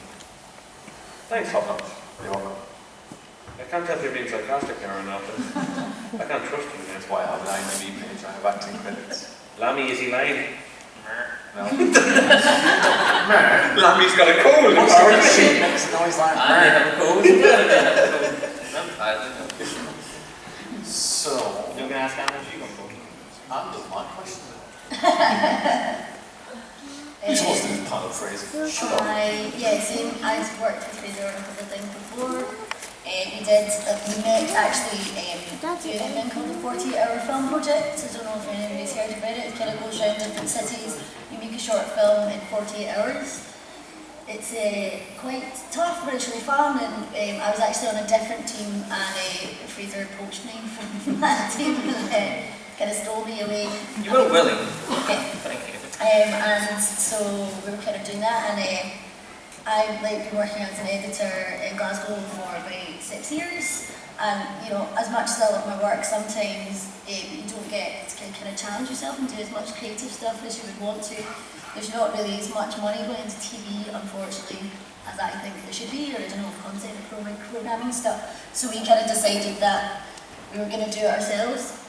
And we've done a couple of kind of projects together, like short films and stuff, and we decided, we know so many talented people, and we were like, let's get them all together and see what we can do. So get it out there on the web just for people to see. It's like, we really enjoy what we do, we really love those kind of shows, and we're like, well, why can't we do it? So let's give it a go. So we have. You are doing it. Yeah. Because episode 3 is for episode 3 ready to roll. It'll get picked up and taken on by a TV. Well, that's obviously kind of like the goal, that would be the dream, but if it doesn't, it's not the end of the world. We would love somebody to just come along and go, hey, here's 50 grand, go Wales, and we'd be like, woo! But that doesn't always happen for obvious reasons. I mean, TV is a business like anything else, so but we like doing it, we do it for our enjoyment, and not the money. We shoot an episode over 2 days. Yeah. And obviously post-production takes a little bit 4 longer. weeks, yeah. So, so it's not a massive pay, but no, it would be nice if someone gave us money. Yeah, that would be good, but it's not, the be-all and end-all. We're happy just to if there's any secret millionaires out there, they'll put some there. So Fraser, you said you shoot an episode over 2 days. How long would you spend on average editing that 2 hours? Well, it depends, because obviously, I've got my day job and all that kind of stuff, so I'll usually kind of do it whenever I've got a spare minute, like days off and all that kind of stuff, evenings, have my life. But it doesn't take that long. Once I've got the kind of basic edit down, I'll send it over to Fraser and be like, is this, how you picture it, and we'll kind of talk about it and stuff, and then you've got sound editing, obviously, then I've got the colour grades, all that kind of stuff, and then we put in titles, special effects, and then wrap it all up, music, all that kind of stuff. So. Question for Caitlin and Sarah. What sort of prep do you do to get into the mindset of scary creatures as well as monsters? Well, for for me, I think I'm just used to being the me at the moment. You know? I just walk around being mean to people and killing them, or send them back in time, or melting their faces off. You know, that's just my day job now. You know? Yeah, I was going to say just Monday to Friday 9 to 5. Is that just Monday to Friday 9 to 5? Yeah. She's very nice. She's nice at weekend. Oh, for me, Hi, Jim. hi. I don't know, I just have a mean personality already, kind of. Yeah, I can be mean when I want to be, so I just kind of pick and choose. That's how it's done. So what is mean? She's mean. I'm mean. Well, don't upset her. It's very much the important thing on that one. What's been the toughest thing? I think I'm going to say fun because that is a bit of a nightmare, but what's the really tough thing about? Because you guys are pure independent. Well, for me, it's just scheduling. Like, once we do have money, it's then scheduling everyone around it. We do have, well, how many crew? About 10? And then actors, however many it is in an episode. So just getting everybody at the same time. Like Des was saying, it's quite difficult to get everyone at the same time. We want to shoot 4 more episodes on the back of that, which has a proper story. And what I really want to do is just get 6 or 8 days blocked out close to each other so we can just film everything for everybody. But that's going to be difficult. You can't do a Cops and Monsters panel without mentioning the scary tones of Billy Kirkwood. Yeah, Billy Kirkwood, aka the Cult of Many Faces. I've known Billy for a couple of years now. I met him the same way I met Des, which is through the comedy stuff, because Des, believe it or not, is a stand-up comedian who has a show in 20 minutes. What do you mean, believe it or not? It's obvious. No, instead of trying to backpedal now, you insulted my suit. You're not getting back to my good graces. Plug my show, plug my show, plug my show, plug my show. Ghostbusters show. That's the one there, yes. Funny you should mention that. Yes, I have a Ghostbusters show happening downstairs in about 20 minutes. Really? Yes. In the main hall? Sorry? In the main hall? In the main hall. Cosplay stage. Ghostbusters show. Free. Yeah. They're going Free. around it. Yeah. Get some good seats. Just paddle off and then you go to that one. And I met Billy and I started tweeting him, and we had a chat about another project that didn't get off the ground, which always happens. And he said if he'll have anything for me, I think come with me. And I said, I don't have any idea. And I just came up with the idea of a total evil sort of a band for nothing as well. And Billy was just perfect for it in a really good way. No, it's just, we know it's son of a gun. Back in 1872. And Billy up there, I mean, that's all him. Like, he literally showed up on the day and he said, so what do you want? And I said, for you to do the script. And he said, no, what do you want? Just go with the basics. And then he just makes it up. He's just so much fun to work with. But I think he worked with Caitlin on episode 2, and I think he just made you laugh the entire time. It was so difficult to keep a straight face, especially with shouting. He does, because he goes from 0 to 500 decibels. Like, I'm not going to do it. Was he shouting at you, or were you shouting at him? No, I was shouting at him. Is that when you go to the gym? Yes. That's the mean streak. But Billy is very distracting. You know, you shouted, we're busy. In that particular scene when he was doing the I can't do that, I'm busy, and he looks off camera and just goes, busy! I'm actually on the side holding a light to keep him lit. So you just see me and you just scream busy, and all you can see is me just going. Billy is just like that. I don't think he has like a 0 to 500 decibels. I don't think he has a 0. I don't think the man sleeps. He just hangs upside down like Michael Keaton in Batman. That's all he does. That's a reference. Yes. Topical reference, a movie from 1989. Yes. I mean, we had some clips that we were trying to get various clips out of the day, but technology didn't work. The USB stick never arrived, but a lot of those were from Billy. And I remember watching them, you would send them to me, and I'm watching it, I'm thinking that's never going to get past the censors, it's a public. And he would just go, blah, blah, blah, blah, blah, and then there'd be words that you can't repeat on a panel like this. Poor old Rob was pulling his hair out, he's like, I can't show that. I'm like, but it's really funny, and he's like, no. So at some point they will go up online, they will be sort of distributed to the Cops and Monsters, but they're very, very funny, and you can tell that Des and Billy are just really, really good at improvisational stuff, like me pronouncing the word. And yeah, seriously, do watch them. But yeah, well, so we're plug time. We're selling a DVD downstairs. We're taking pre-orders for a DVD downstairs, and we're going to have episodes 1, 2, and 3. Everything with the panels from today, in case you forget it. We're also all the stuff that we shot for Sci-Fi Wales, including scenes that didn't make it, including the naughty ones. And we're going to put outtakes on there, behind the scenes, music videos, you name it, and we're taking pre-orders for that downstairs in the signing area. If anyone doesn't know what that is, it's not the main arena, it's the wee one off to the side. And we're in there, and you can come talk to us and whatnot. And we're taking pre-orders, and the more money we make, the more episodes we can make. And I can pay this. Yay! So, we get nothing, yeah? You get Just pay Des, that's totally fine. No, sorry, we came to a science fiction convention in Wales. We have lost money just by showing up. You're welcome. So, has anybody got a really small violin in them? Or sorry, I packed my own. There we go, and you just keep playing that. And anybody who's familiar with Kickstarter, these guys are doing a sort of very low-key Kickstarter. I know everyone's sick of Kickstarter now. It's like, it seems like everyone, did you see the guy that started a Kickstarter for to do video salad? It's like, dude, you're ruining it for people who are trying to do it. I did want to buy cameras which I'm using to film this whole event, so you mean. But no, it's for post-production, isn't it? On next week we're doing a very small low-key, we're not even advertising it, we're looking for £600, we can get all the music done, pay the actors, get the special effects done, sound done. We're up to £130 based on nothing. Just no advertising. No advertising on something, so we've got lots of cool perks we're giving away, for example, people give us a £5 or £1, whatever.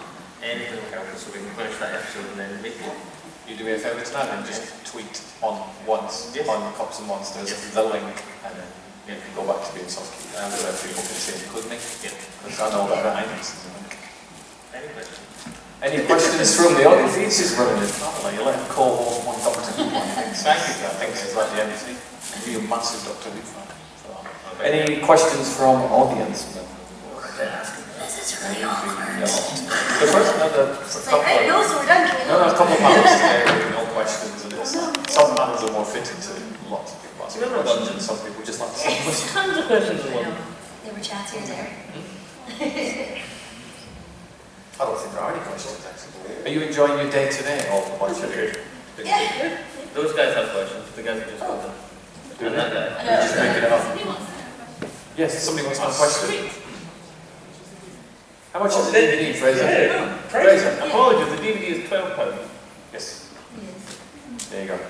Total bargain. Yeah, you also get a hug off Fraser every time you pre-order one. And Des. Yeah. I'll be busy doing my show. And Anna. Maybe. That goes section. It's worth it. Is that your day job? No. Okay, just What, thanks. just checking. Insinuating that. Thanks. So you guys are all downstairs. Yes. Sarah, you've got your own little Weeping Angel section. Caitlin, you've got your own section.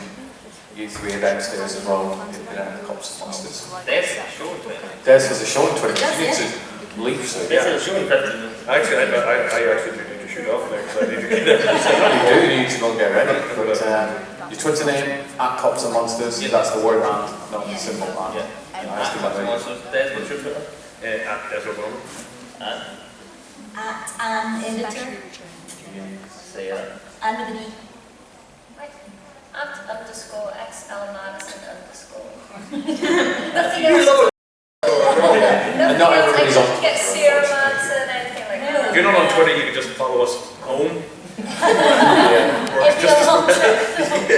That's going to be a while. We're in a small theatre and 4 people on the Proton Pack. You can't really miss us. Jeez, that stupid thing kept going off all the way. I was trying to have a nap in the back of the car and all I could hear was his stupid. Every time I moved, I set off the Proton Pack. I was like, what the hell's going on? Well, there's a story It's a fun for you. journey. Yeah, there's a chapter for your autobiography. Yeah, exactly. Entitled I Hate This. That's why I hate this. Volume. Yeah. But no, I hope you guys enjoy the rest of the day. I know we're going to the earlier part of the day, one of the three. But everybody do go down and say hi to them. They're really, really nice. I've known them for probably at least a couple of years now. Yeah, thank you to the 22 at the stage. Yeah. There is more. You really calm down. You're like the And if worst. you do fancy coming down to see a free Ghostbusters tribute show, it's downstairs in the main area in about 10 minutes. Go see it. Yeah, you should. I'm not just saying that because I'm in it and I wrote it and all that. But if you want to come along, you're more than welcome. I fully endorse your show. Thank you, Fraser. Anybody who went to the party last night would have seen Des do something not as funny as the Ghostbusters show. You said last night with your show miles better. That's because I was in it. Yeah, I did actually say that because it has material. That works. It also has, you've got time to plan. Unlike last night, which was for like, a year and a half. I don't know it now, I don't know it. Last night was kind of like, Des, never mind. It's just what you're doing something. I'm doing something. Am I? Okay. Done. I walked in, I ordered a pint, I sat back there, crazy came up with this goes right, you're on in 15 minutes. I'm what? I'm doing what now? Yeah, you're doing comedy. Am I? Oh, good. Glug, glug, glug, microphone, thanks, hey, anybody here from out of town? All you lot. But no, thank you very much. Can I have a round of applause for everybody for watching my here? Sarah Hanson, Nathan Blackwood, Pam Nicholson, Debbie Lawrence, and Fraser Gold. Enjoy.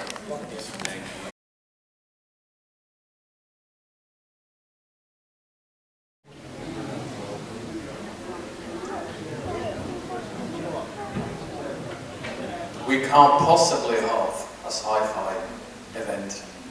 Rob doesn't like being called a Comic Con for some reason, but we can't possibly have a sci-fi event without having something Star Wars related. I've been doing panels all day. This is actually the one I've been looking forward to doing the most. Because it's awesome. Star Wars, they've got you two here. We have John Altman, who you'll know. You will know from his very familiar role. Nicholas Scary Review. Look at his filmography. American Werewolf in London. Star Wars, Return of the Jedi. That's why we're going to be in a Star Wars tomorrow. Brian Wheeler.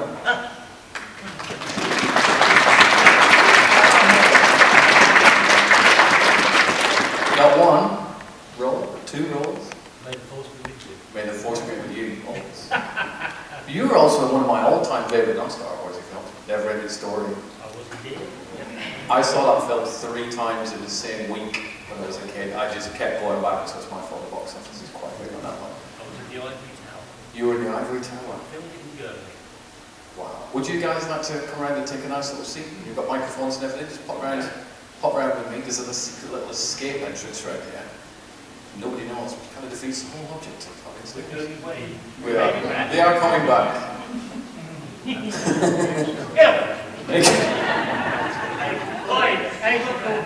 I can't believe you did that. That's wrong, John. You're not supposed to do that. Sit where you wish. Every table has a microphone.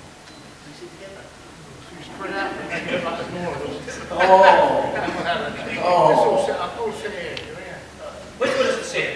Right in the middle. But anyway, Steve. Stuart.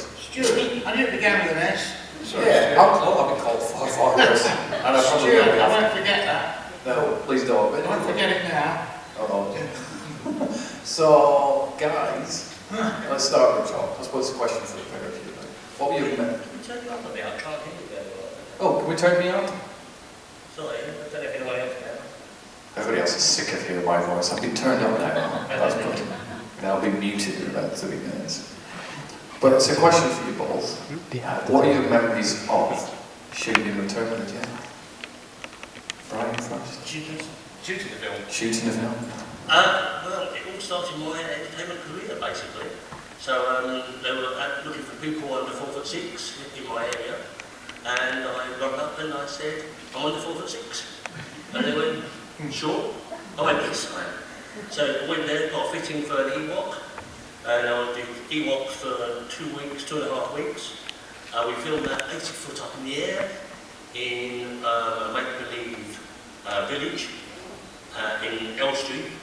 We only did the interior shots in England, and I only did the interior shots.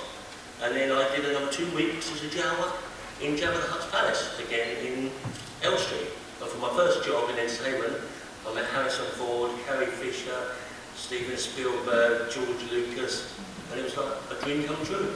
Because I'd seen them in films when I was a child, or the films that they were involved with when I was a child. Wow. I mean, you were in Jabba's Palace. I was in Jabba's Palace. I had a big Fogposh dog thingy, and also there's a deleted scene which, if anyone's interested, I have photos on sale downstairs. Nice cheap price.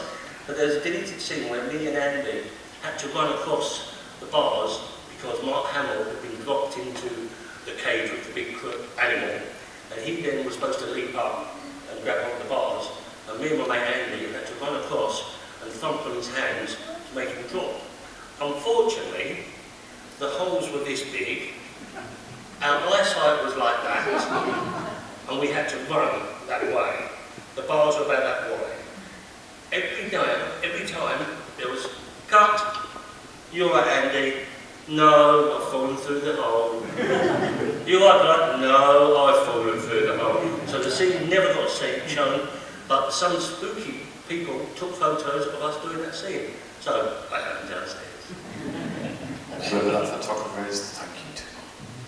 Like John, Rebel Pilot. Yes. You helped defeat the enemy. Yeah.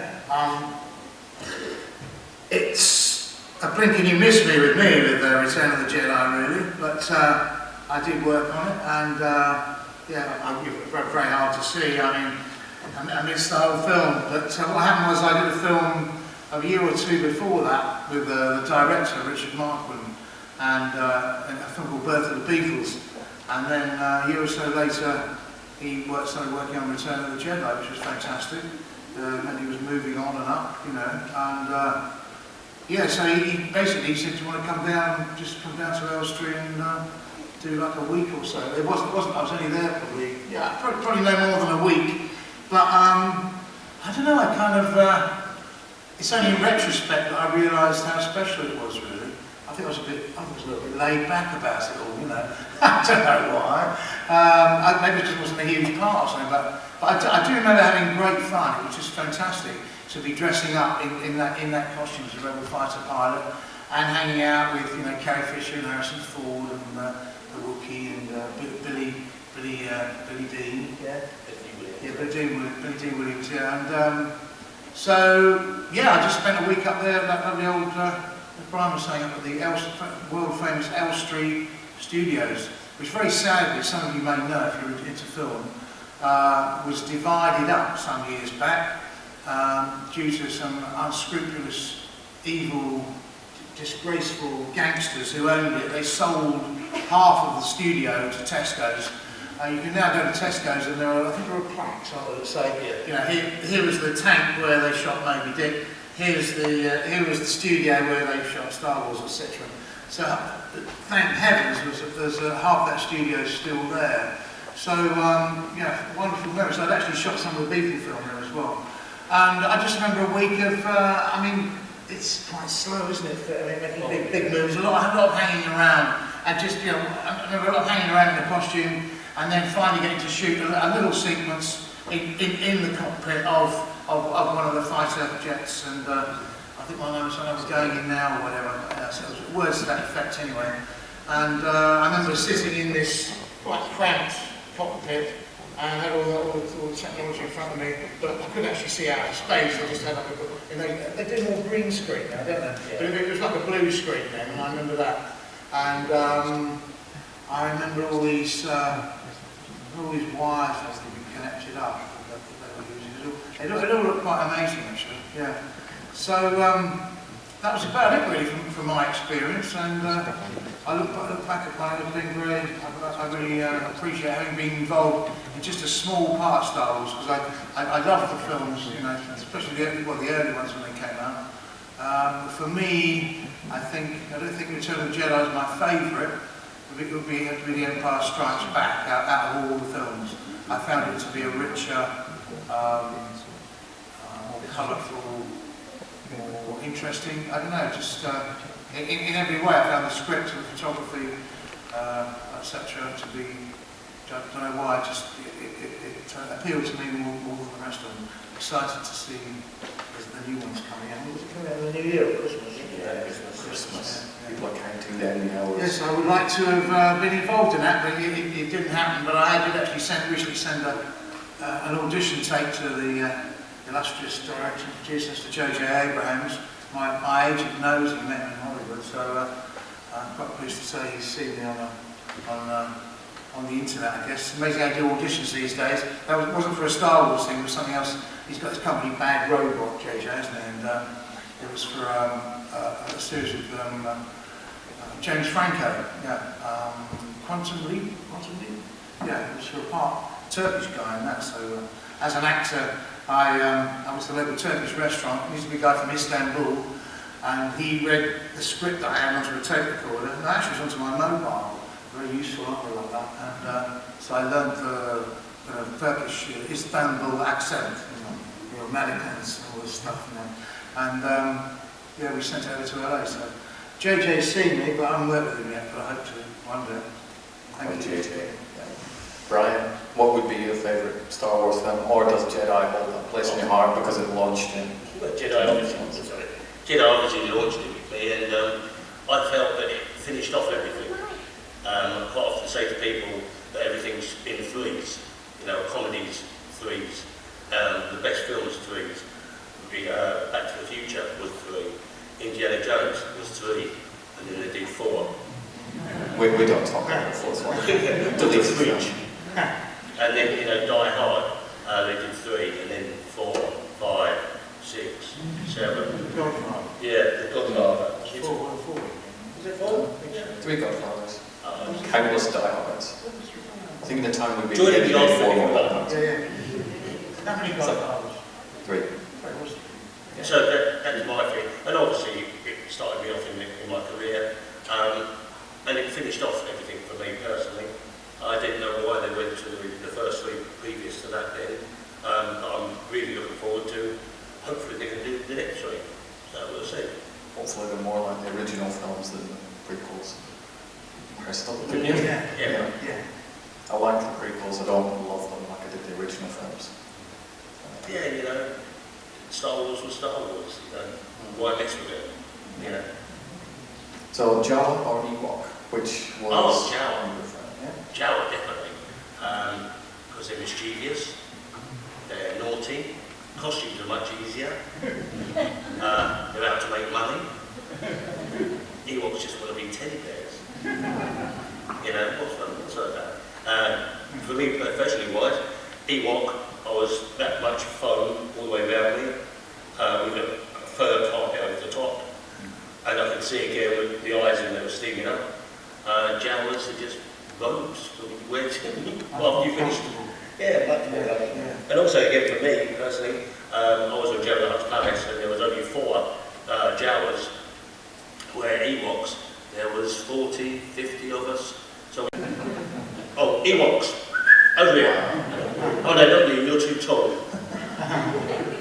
But the Jawas, we all had our points and our point. That's why, especially me and Andy Heard, who plays the main other Jawa, we know which ones are us, and we only autograph the ones that are particularly us. Not favourites coming. Mini Vader.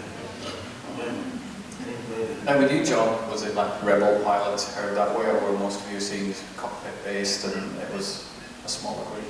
Yeah, it was some, I think we did a photo, one of the rare photographs I've got of me on it. It's in between scenes, which I've got one downstairs. I got that from America. I think we did a scene in the at the main control room. That must have been this. That's where that photo was taken from. I've got another one with the director trying to explain what he wants. So it must have been having a briefing, as you would in World War II or whatever, in the hangout. We were having a briefing about before we headed off into battle. I just remembered actually. I found a piece of the. They only gave us pieces of the scripts, you know, like secrecy stuff. Yeah. I've got a huge clear out recently because I'm doing an autobiography, and I found my stuff from Star Wars, the script scenes that I did. So I'll have to. I was in a bit of a rush clearing it, but I'll have to have a closer look at that. It'll remind me of exactly which bits, you know. And I remember also talking about it. I remember riding down from Boreham Wood with Richard Martin, the director, and George Lucas down to the West End. And I think we went and had some supper somewhere in Maryland or whatever. So that was a fond memory, you know. She'll probably go in the autobiography as well. And of course, tragically, very tragically, Richard, he went on to do Jagged Edge, which is a great thriller in America. It was well received, the critics loved it as well. It was a classic thriller, really. he tragically died at a very young age. I believe he was in his 40s. And, I don't know, some of us have stronger hearts than others. So, yeah, it was very sad because he was really kind of like moving upwards, Richard. And yeah, he may have done another Star Wars for him, but sadly he's no longer with us. But I think of him, always have fond memories of a lovely man, a real gentleman, a very calm director too. Some directors get a bit steamed up, start shouting at everyone, but he got the job done without being aggressive or hurtful to any of the cast or crew, which is lovely. It's very good to work with. He works on the Beatle film. I mean, taking on a Star Wars film was a big challenge. On the Beatles film was quite a challenge too. We had to shoot 2 hour movie in about 4 weeks, so we had a hell of a lot to cram in. So I always remember, I don't remember him losing it once, which is, he was lovely, good man. Yeah. I mean, there's a lot of the special features, obviously, about Star Wars, and a lot of the interviews and the behind the scenes, DVD commentaries and stuff. You can hear Richard Marquand talk, and it just looks like he knows his guy. Yeah, I'm sure. Yeah. It was very cool. Yeah. Now, Star Wars. Anybody got any Star Wars questions? I'd be shocked if nobody had Star Wars questions. Then I'd be happy because I just get to ask you guys all the questions.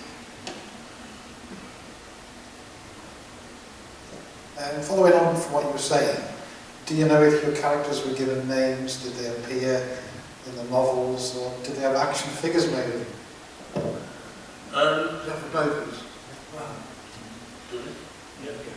Yeah, the Jawa, I did have a name, and I can't remember what it was, because I was actually featured looking after this frog-crossed dog thing. And that was quite strange, because that one couldn't move, because the girl that was inside it had to come up through a hole in the bottom of the stage and work it like that, and half her body was underneath. And I used to pull it, being young and enthusiastic, pull it, and she was pregnant, which I didn't realise. And people would say, leave her alone, leave her alone. I'm trying to act. So that figure had a name. But as an Ewok, I didn't have a name because I was just one of 60, well, in actual fact, if you count the American ones, because all the interior of the village were all British Ewoks, and only 6, maybe 7 were flown over to America, and all the outside redwood shots were all American dwarves. In my case, he never actually had a name. He was a rebel fighter pilot. One of the many. You're just a rebel. Yeah, just a rebel. In many ways. Quadrophenia. Oh yeah. Yep. Any other questions? If we do, I shall ask. I'll be back in a second. You put your hand up first.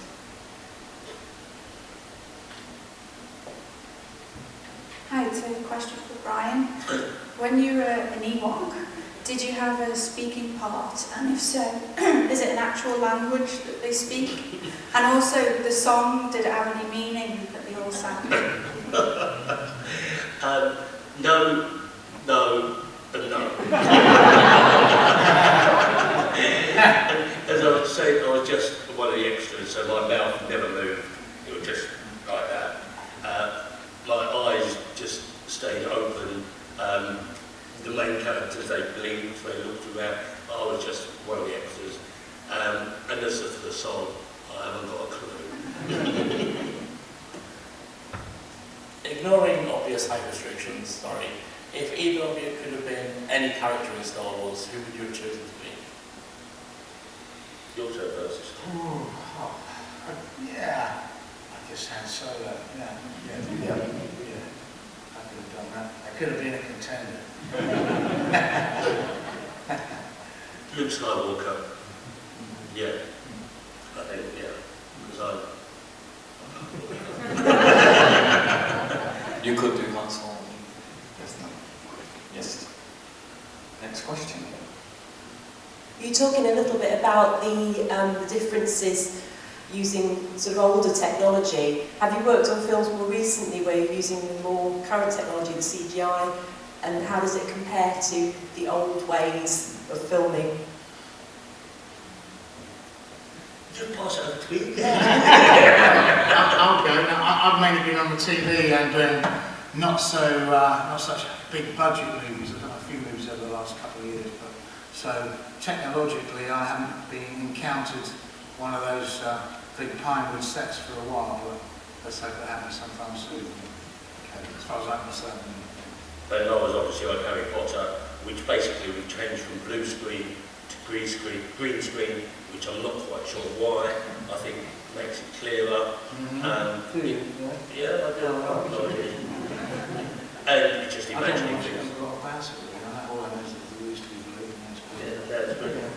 They were shooting Jack and the Beanstalk, they were diversifying. We were talking about the technology at Hampton Court, and they erected this massive, great green screen up. It was really like a big one, you know. And so I guess they wanted the front of Hampton Court to be set in a valley or on a mountain somewhere. I saw the film, I kind of just about caught what it was. It's also quick, isn't it? And so yeah, that was quite interesting, seeing, just seeing, I wasn't involved in the film, but seeing the amount of green screen they used outside. So, like in the old days, they used to have a glass slide they put into the camera, what the name of it now. And so it never looked terribly realistic, but you'd suddenly be galloping down a road towards a castle in the distance. They'd have this glass that they'd drop in, and that would be, I think they filmed it simultaneously, so it would look like, you know, the fantasy castle background. So it was the old-fashioned green screen, I guess. They used that for a lot of things. Pre-Star Wars, that's for sure. We have a question from a young Lord of the Sith there. And his question is... Did you see Darth Vader? Did I see Darth Vader? Yes. Only when he was on the funeral pyre.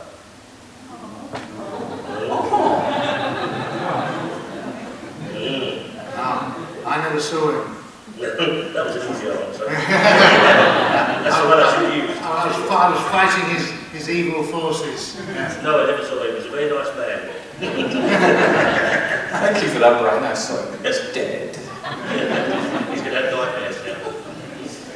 Any other questions? Oh, front row.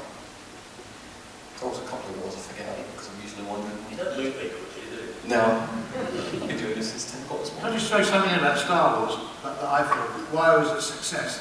I mean, the stories are brilliant, but it had a soul to it, you know?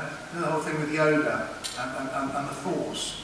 It's very kind of akin to the basis of a lot of religions, if you like. I mean, organised religion can be problematic, especially these days.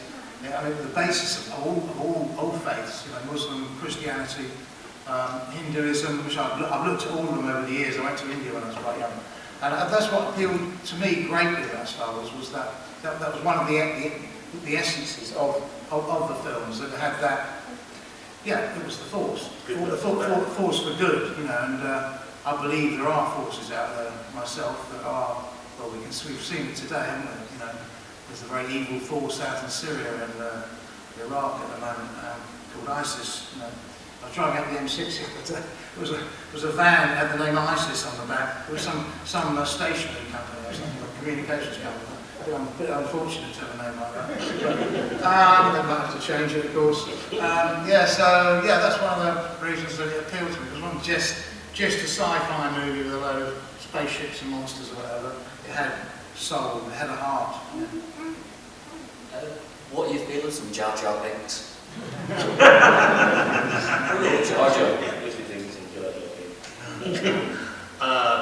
Forget it. What? Eraser would have been good for it. Anybody else? I'm sure that's like What was it like working with George Lucas? Excellent. Yeah. George, I didn't see a lot of George. He was kind of cool. He was there. I mean, I imagine he was obviously conversing with Richard quite a lot. Richard was directing when I was on it for a week, so I don't think. I rode with George. George would probably come over to, make sure everything was rolling along okay. I think they'd been filming for quite a while by the time I got on board. He seemed, He was in the background. He didn't make a lot of noise, but he was there, and his baby. And Steven Spielberg was there as well. They're just there. Yeah. Now, do you watch the films quite often, or no? No particular reason. There's just loads of films Yeah, out there. there's lots. Yeah, Harry Potter, I was in 4 of them. I've seen the first one once. Because once you're in it, you do it because it's a job. And basically that is what it all boils down to. It's our job. Yeah. There's so much out there, isn't there? And I find it hard to keep up with everything. When I was a kid, I used to go to cinema, you get a film like Ben-Hur come out. But actually, some of the big ones these days, they do stick around for a while. Like the new Star Wars, but obviously, but a lot of films just come and go and disappear. And I thought, oh, I've got to track that film down. I found some one little screen number 3 in the West End somewhere, you know. So it's hard to keep up, isn't it? Let alone look back on old. But also with the television now, you've got all these channels, all these things to watch, you know. Yeah. And have a social life. Yeah, box sets to get through. Yeah. Somebody recommends something, it's like 10 seasons there for you. That's like Oh, yeah. 2 years of your life ago. It makes you want to be ill for a while, don't it? Be in bed for a month and you can catch up all the box sets. No, I don't know. We should push that later. Are you kidding? I was fishing for special editions or no special editions of Star Wars. You know, when you go back and redo things. And are you fans of those or not so much? Sorry, Do you know the special editions of Star Wars? So Yeah. you've got your original theatrical versions and then they bring them back out with new CGI things and different song and dance numbers in Jabba's Palace and I stuff. got the blue disc ray thingies of them, and I just looked at them to see where I was. To see ones without my head on. Which you do actually see me talking to Richard without my Jawa's head on. But that was the only reason. My wife, sitting down there, love her. She's never seen a Star Wars film, never seen a Harry Potter film. I mean, other films, we sit and watch it, she goes to sleep. That's life. Have you? These re-release, I don't know, I think I probably would have got the joy out of the original, managing to tinker with it, really. Perhaps for die-hard fans, it's good to see little clips that weren't in the original. I guess they do it up. Maybe a few more modern, maybe, I don't know. You can never repeat that first time you see a film experience ever. No, the first time the Star Wars erupted across the screen was the ship coming first time. Any other questions before we let these guys run off? No?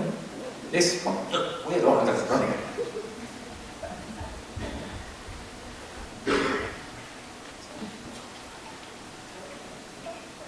How many hours were you supposed to be on set when you were working there, and how many time did you actually appear on screen? You could be on set all day. You may not be used all the time. You could. When I moved on to being a Jawa, I was called in for 2 days and I did nothing.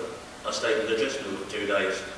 And then I could be filming all day, and it's about 2 minutes. Yeah. I mean, in my case, I think it was about a week I was up there, but a lot of hanging around, you know, in the dressing room, etc., chatting with the other actors. We chatted with most of the cast there. But it'd be interesting to look back at my old journals, which I'm doing at the moment, actually. I mean, if anything, what I did was probably only a couple of minutes from a week's work, you know. Less film for you. Unlike, I'll digress slightly, but something like EastEnders, they actually make 2 hours, almost 2 hours of drama every week. Some people think it's sort of easy to do. It's actually very, very hard work. When you consider a whole film can take months. Yeah. So, there's a huge difference there. Anyway, to answer your question? Just to make it run. Thank you.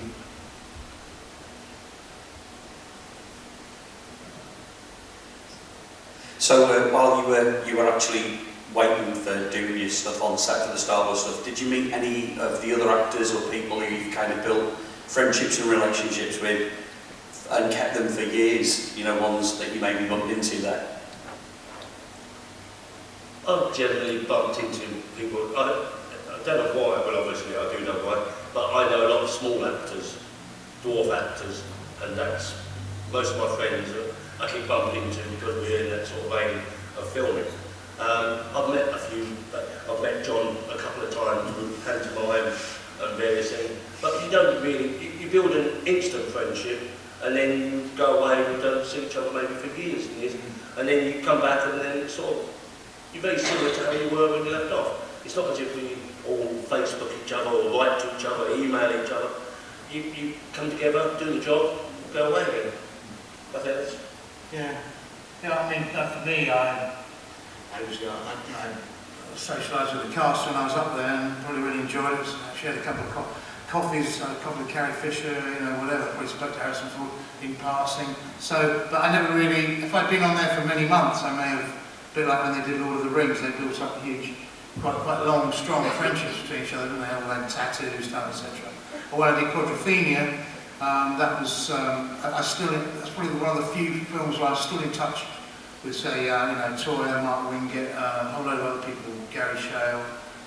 So I see quite a lot of them, and I'm still sort of in touch with them. For some reason, that was a different kind of thing, and we spent quite a bit of time, so it's not always the case. As Brian said, in our business, you maybe do a tour, and you might keep in touch with one person, or nobody, or three people, but it's actually quite hard to keep in touch with everybody as well. So you meet so many people in our business, so you can't keep in touch with everyone. Drive impossible.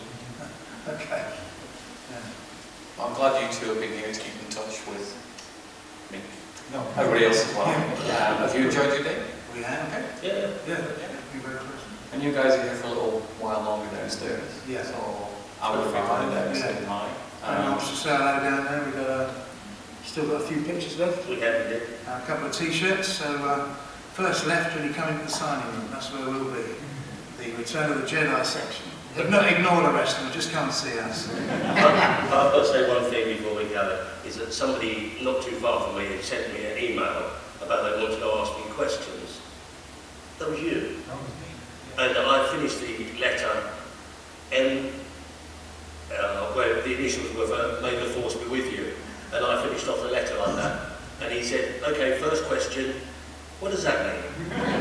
Because I read it really quick, and then I didn't sort of look at it, and then Rob, who's running this entire event, went, "How can you not know what that means?" And I looked at it, I'm like, Yeah, to add to that, it's actually quite a good question.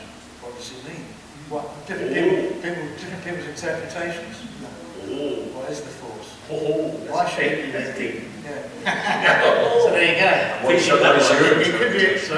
your interpretation? Yeah, I think I probably. Yeah, you did. Yeah, but it's slightly different with each person, interpretations. So the power of the Jedi Knights, so it could be something visible, whatever. Not medical rings. That's your homework for tonight. Yes. Tomorrow. The day after. Well, thank you very much, Brian. Thank you very much, John. Everybody go out and say hi to them.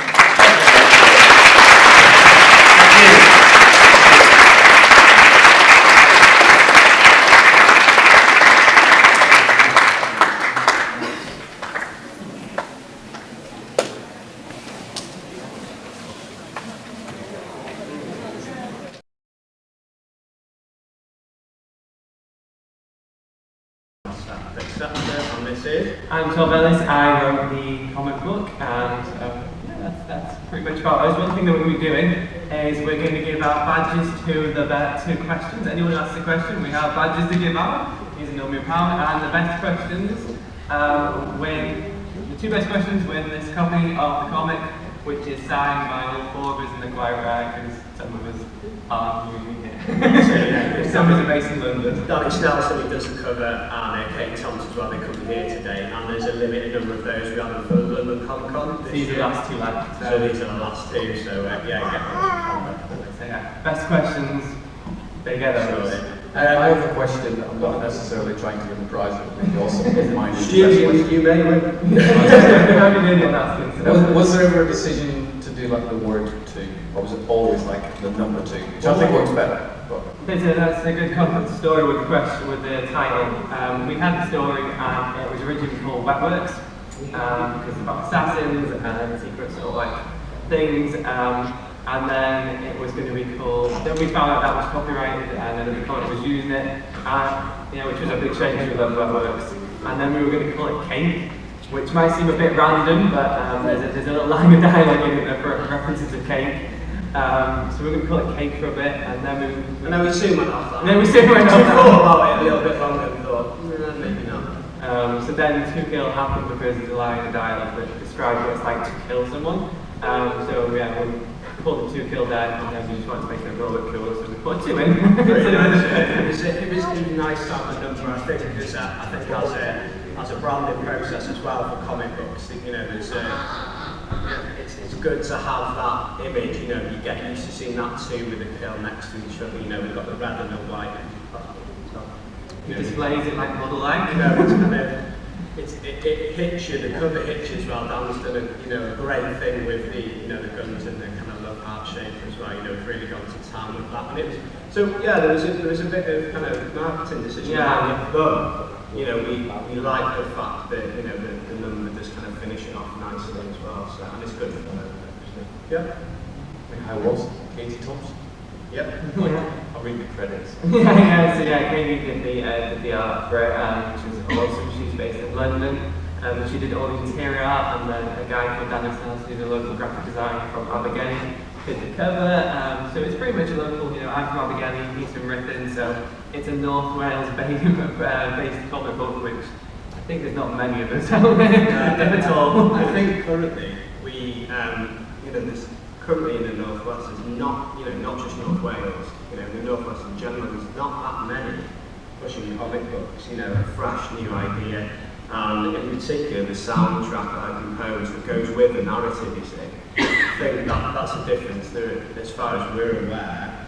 You know, we are the only print comic that has a soundtrack with it as well. I know there's been motion comics that have been made previously with soundtracks, but nothing like this where it really kind of delves into the narrative. It's essentially like a score for a TV show or a film kind of thing. It's being scored for each panel, each scene, you know, so it flows from sort of like, it might flow from sort of urban New York to some dance things with the panels and the changing locations. So like, I can hold it up, you know, my starting like New York, and then we'll flow to kind of like a nightclub. So the music kind of follows it along and continues on and kind of transitions seamlessly with it. Like, yeah, and it's something we wanted to do as well. We really wanted to kind of tell the story through the music as well, so that it stands up on its own as well as, you know, part of the, you know, the same project sort of thing. You know, hopefully, you know, those of you listen to it may find yourself just listen to the soundtrack and, you know, separate from it as well, and reading a comic separate or reading them together.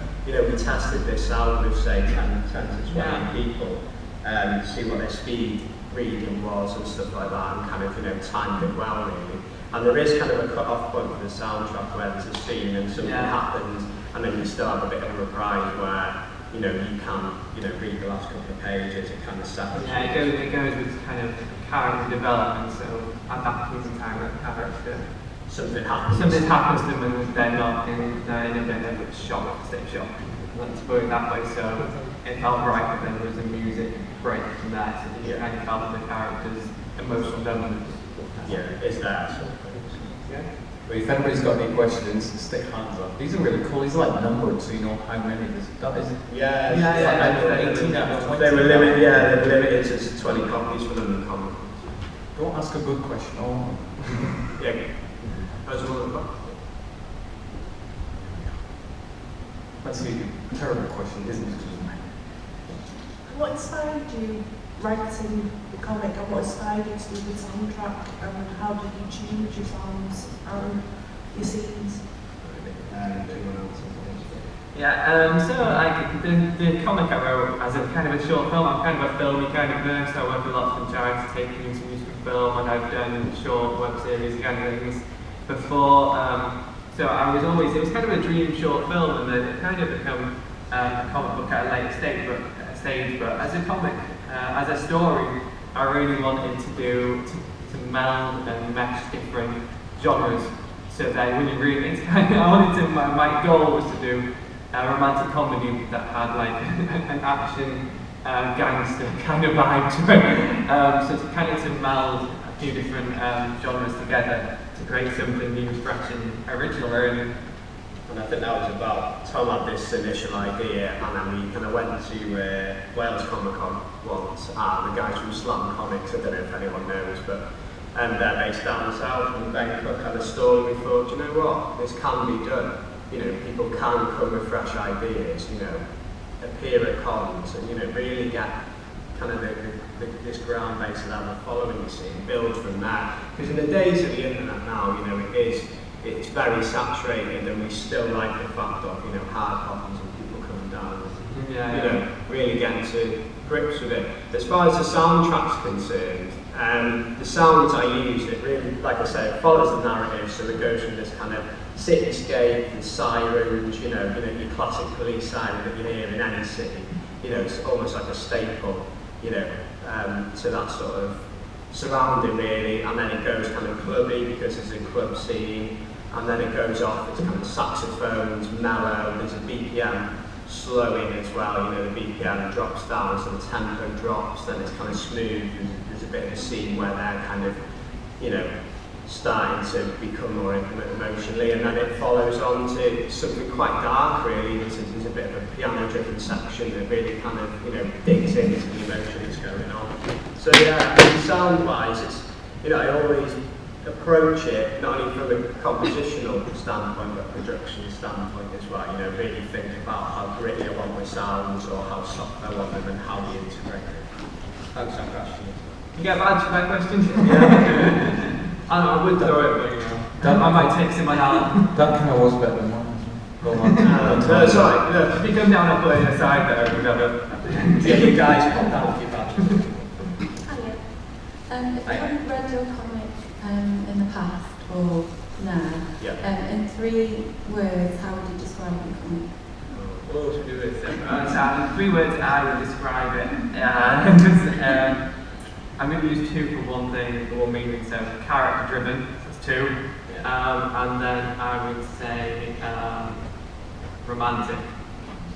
Yeah. I'd probably use kind of romantic, chilling, and gripping all at the same time. You know, you're getting all those feelings all out of the comic. Yeah, that's how I'd describe it. For a minute, I thought you meant chilling as in relaxing. I was like, what? Yeah, but you can do that as well whilst you're redoing it. Kick back, put your feet up, definitely. Another question. Regards to the soundtrack, is it distributed inside the cover of the comic, or is it? Yeah, basically what we have, it's currently on SoundCloud, which is like a streaming service online. It's been going for a good sort of 5-6 years, and you can basically go on SoundCloud and download the track for free. So, you know, really it's kind of, you know, when you purchase a comic, you are putting towards a soundtrack also as well. So if you go on soundcloud.com/2killcomic, you can hear the soundtrack there. And it has been composed in 3 movements really. It's named as that, so you won't miss it. So yeah, head over there and download it, and then, you know, listen and read, or separate or whatever. I mean, that is issue number 1 that you've got there. This is issue 1. How far ahead have you guys plotted in your mind? Okay, so 2 and 3 are written in the bank, and then I have 3, 4, and 5 plotted in my mind, and then I have a basic outline of 6, 7, 8. Do you think you'll always go with the soundtrack thing as well? Is that something you know what that's worked, it's key, I'm going to keep it in? Yeah, it's a staple thing throughout. There will always be a new piece of music every time you get an issue, and I'm currently kind of in the process of finishing up issue 2 at the moment. Soundtrack wise. Any other questions? Yes? You've asked lots of questions, you're awesome. Was the soundtrack something you always planned to do with it, or is it something you thought about afterwards? Do you recommend listening to the soundtrack while you read the comic? Yes, I do. Yeah, absolutely. Yeah, definitely. Because you really can get from A to B. You know, if you're a steady reader, you know. I mean, there's a couple of ways you can do things. So you could do it first time in the soundtrack. A popular way it seems is people read the comic and then read it again in the soundtrack, and it adds a new layer and a new dimension. Because I can almost think of it, I love video games as well, and I kind of approach it like that, you know, imagine level 1 I was reading the comic, level 2 2 is introducing the soundtrack to it. Really, it's kind of got that feel as well. But yeah, I'd recommend doing both really. It was a conscious decision, yeah, always, because what sets you apart in such a huge market, you know, with Marvel, DC, Dark Horse, Image, all these comic companies, you know, that's what sets us apart as well, the soundtrack as well as the art and the whole feel of it. Well, that's kind of how we met anyway. I did a road there and then to the short, a web series that's free to watch called Scarlet, and Ed did the music for it. So we met through knowing our sections, and we just wanted the project to work on really, and we both have a shared love of comics, and you know, we collect comics, we know favorite comic characters, and we started, it was a good, it's just neat thing to do. Yeah, because we have a passion for it anyway. I know that term's grown about, but you know, we really do believe in this project and carry it forward. And just mentioning Scarlet as well, Spencer Wilding was in episode 5 as well. I don't know if any of you guys know Spencer, he's from he's been in lots of you know, big films. He was in Guardians of the Galaxy, Harry Potter, and he's a mate of ours, so you know, that was kind of, I'm not really give us a boost. It did give us a boost, kind of, we got really good, we did well with that, and it gave us a boost, we could see the project through again. And we, you know, we just decided that we were going to start with someone and see how far we could get, you know, try and move that forward. We're always confident that in the end we could move it forward and get it across the line and run the process, but it took us about 2 years to issue one because we had a couple of hurdles. The first artist got completely inundated with work and they had to drop out, so we had to find KD. So there has been, you know, even for like a sort of smaller project like ours, there is this constant battle of getting to completion. Yeah, getting content out there and people to know about you and stuff like that. There's constantly always something, and you're always plotting your next move, like already plotting, like, you know, where we think next, is it book conventions, is it comic book shops, you know, what our next thing is. We're always thinking and trying to stay a couple of steps ahead. You know, it's only been out for 2 months in print, so you know, we're probably ahead of the steps really. You know, we've done comic signings, we've done this, you know, the sales are going really well, so we're going ticking up ahead reasonably well for where we're at in short. And you're all over social media? That's why started chatting to you guys? Yeah, that's it. And we're on Facebook. Yeah, so 2kill comics, so www.facebook.com/2killcomic. We're on Twitter at 2kill. I imagine 2kill comic as well, yes. And obviously the soundtrack as well. Like I say, it's all in the comic as well. But yeah, it's if you Google 2kill comic, you know, as well, it will come straight.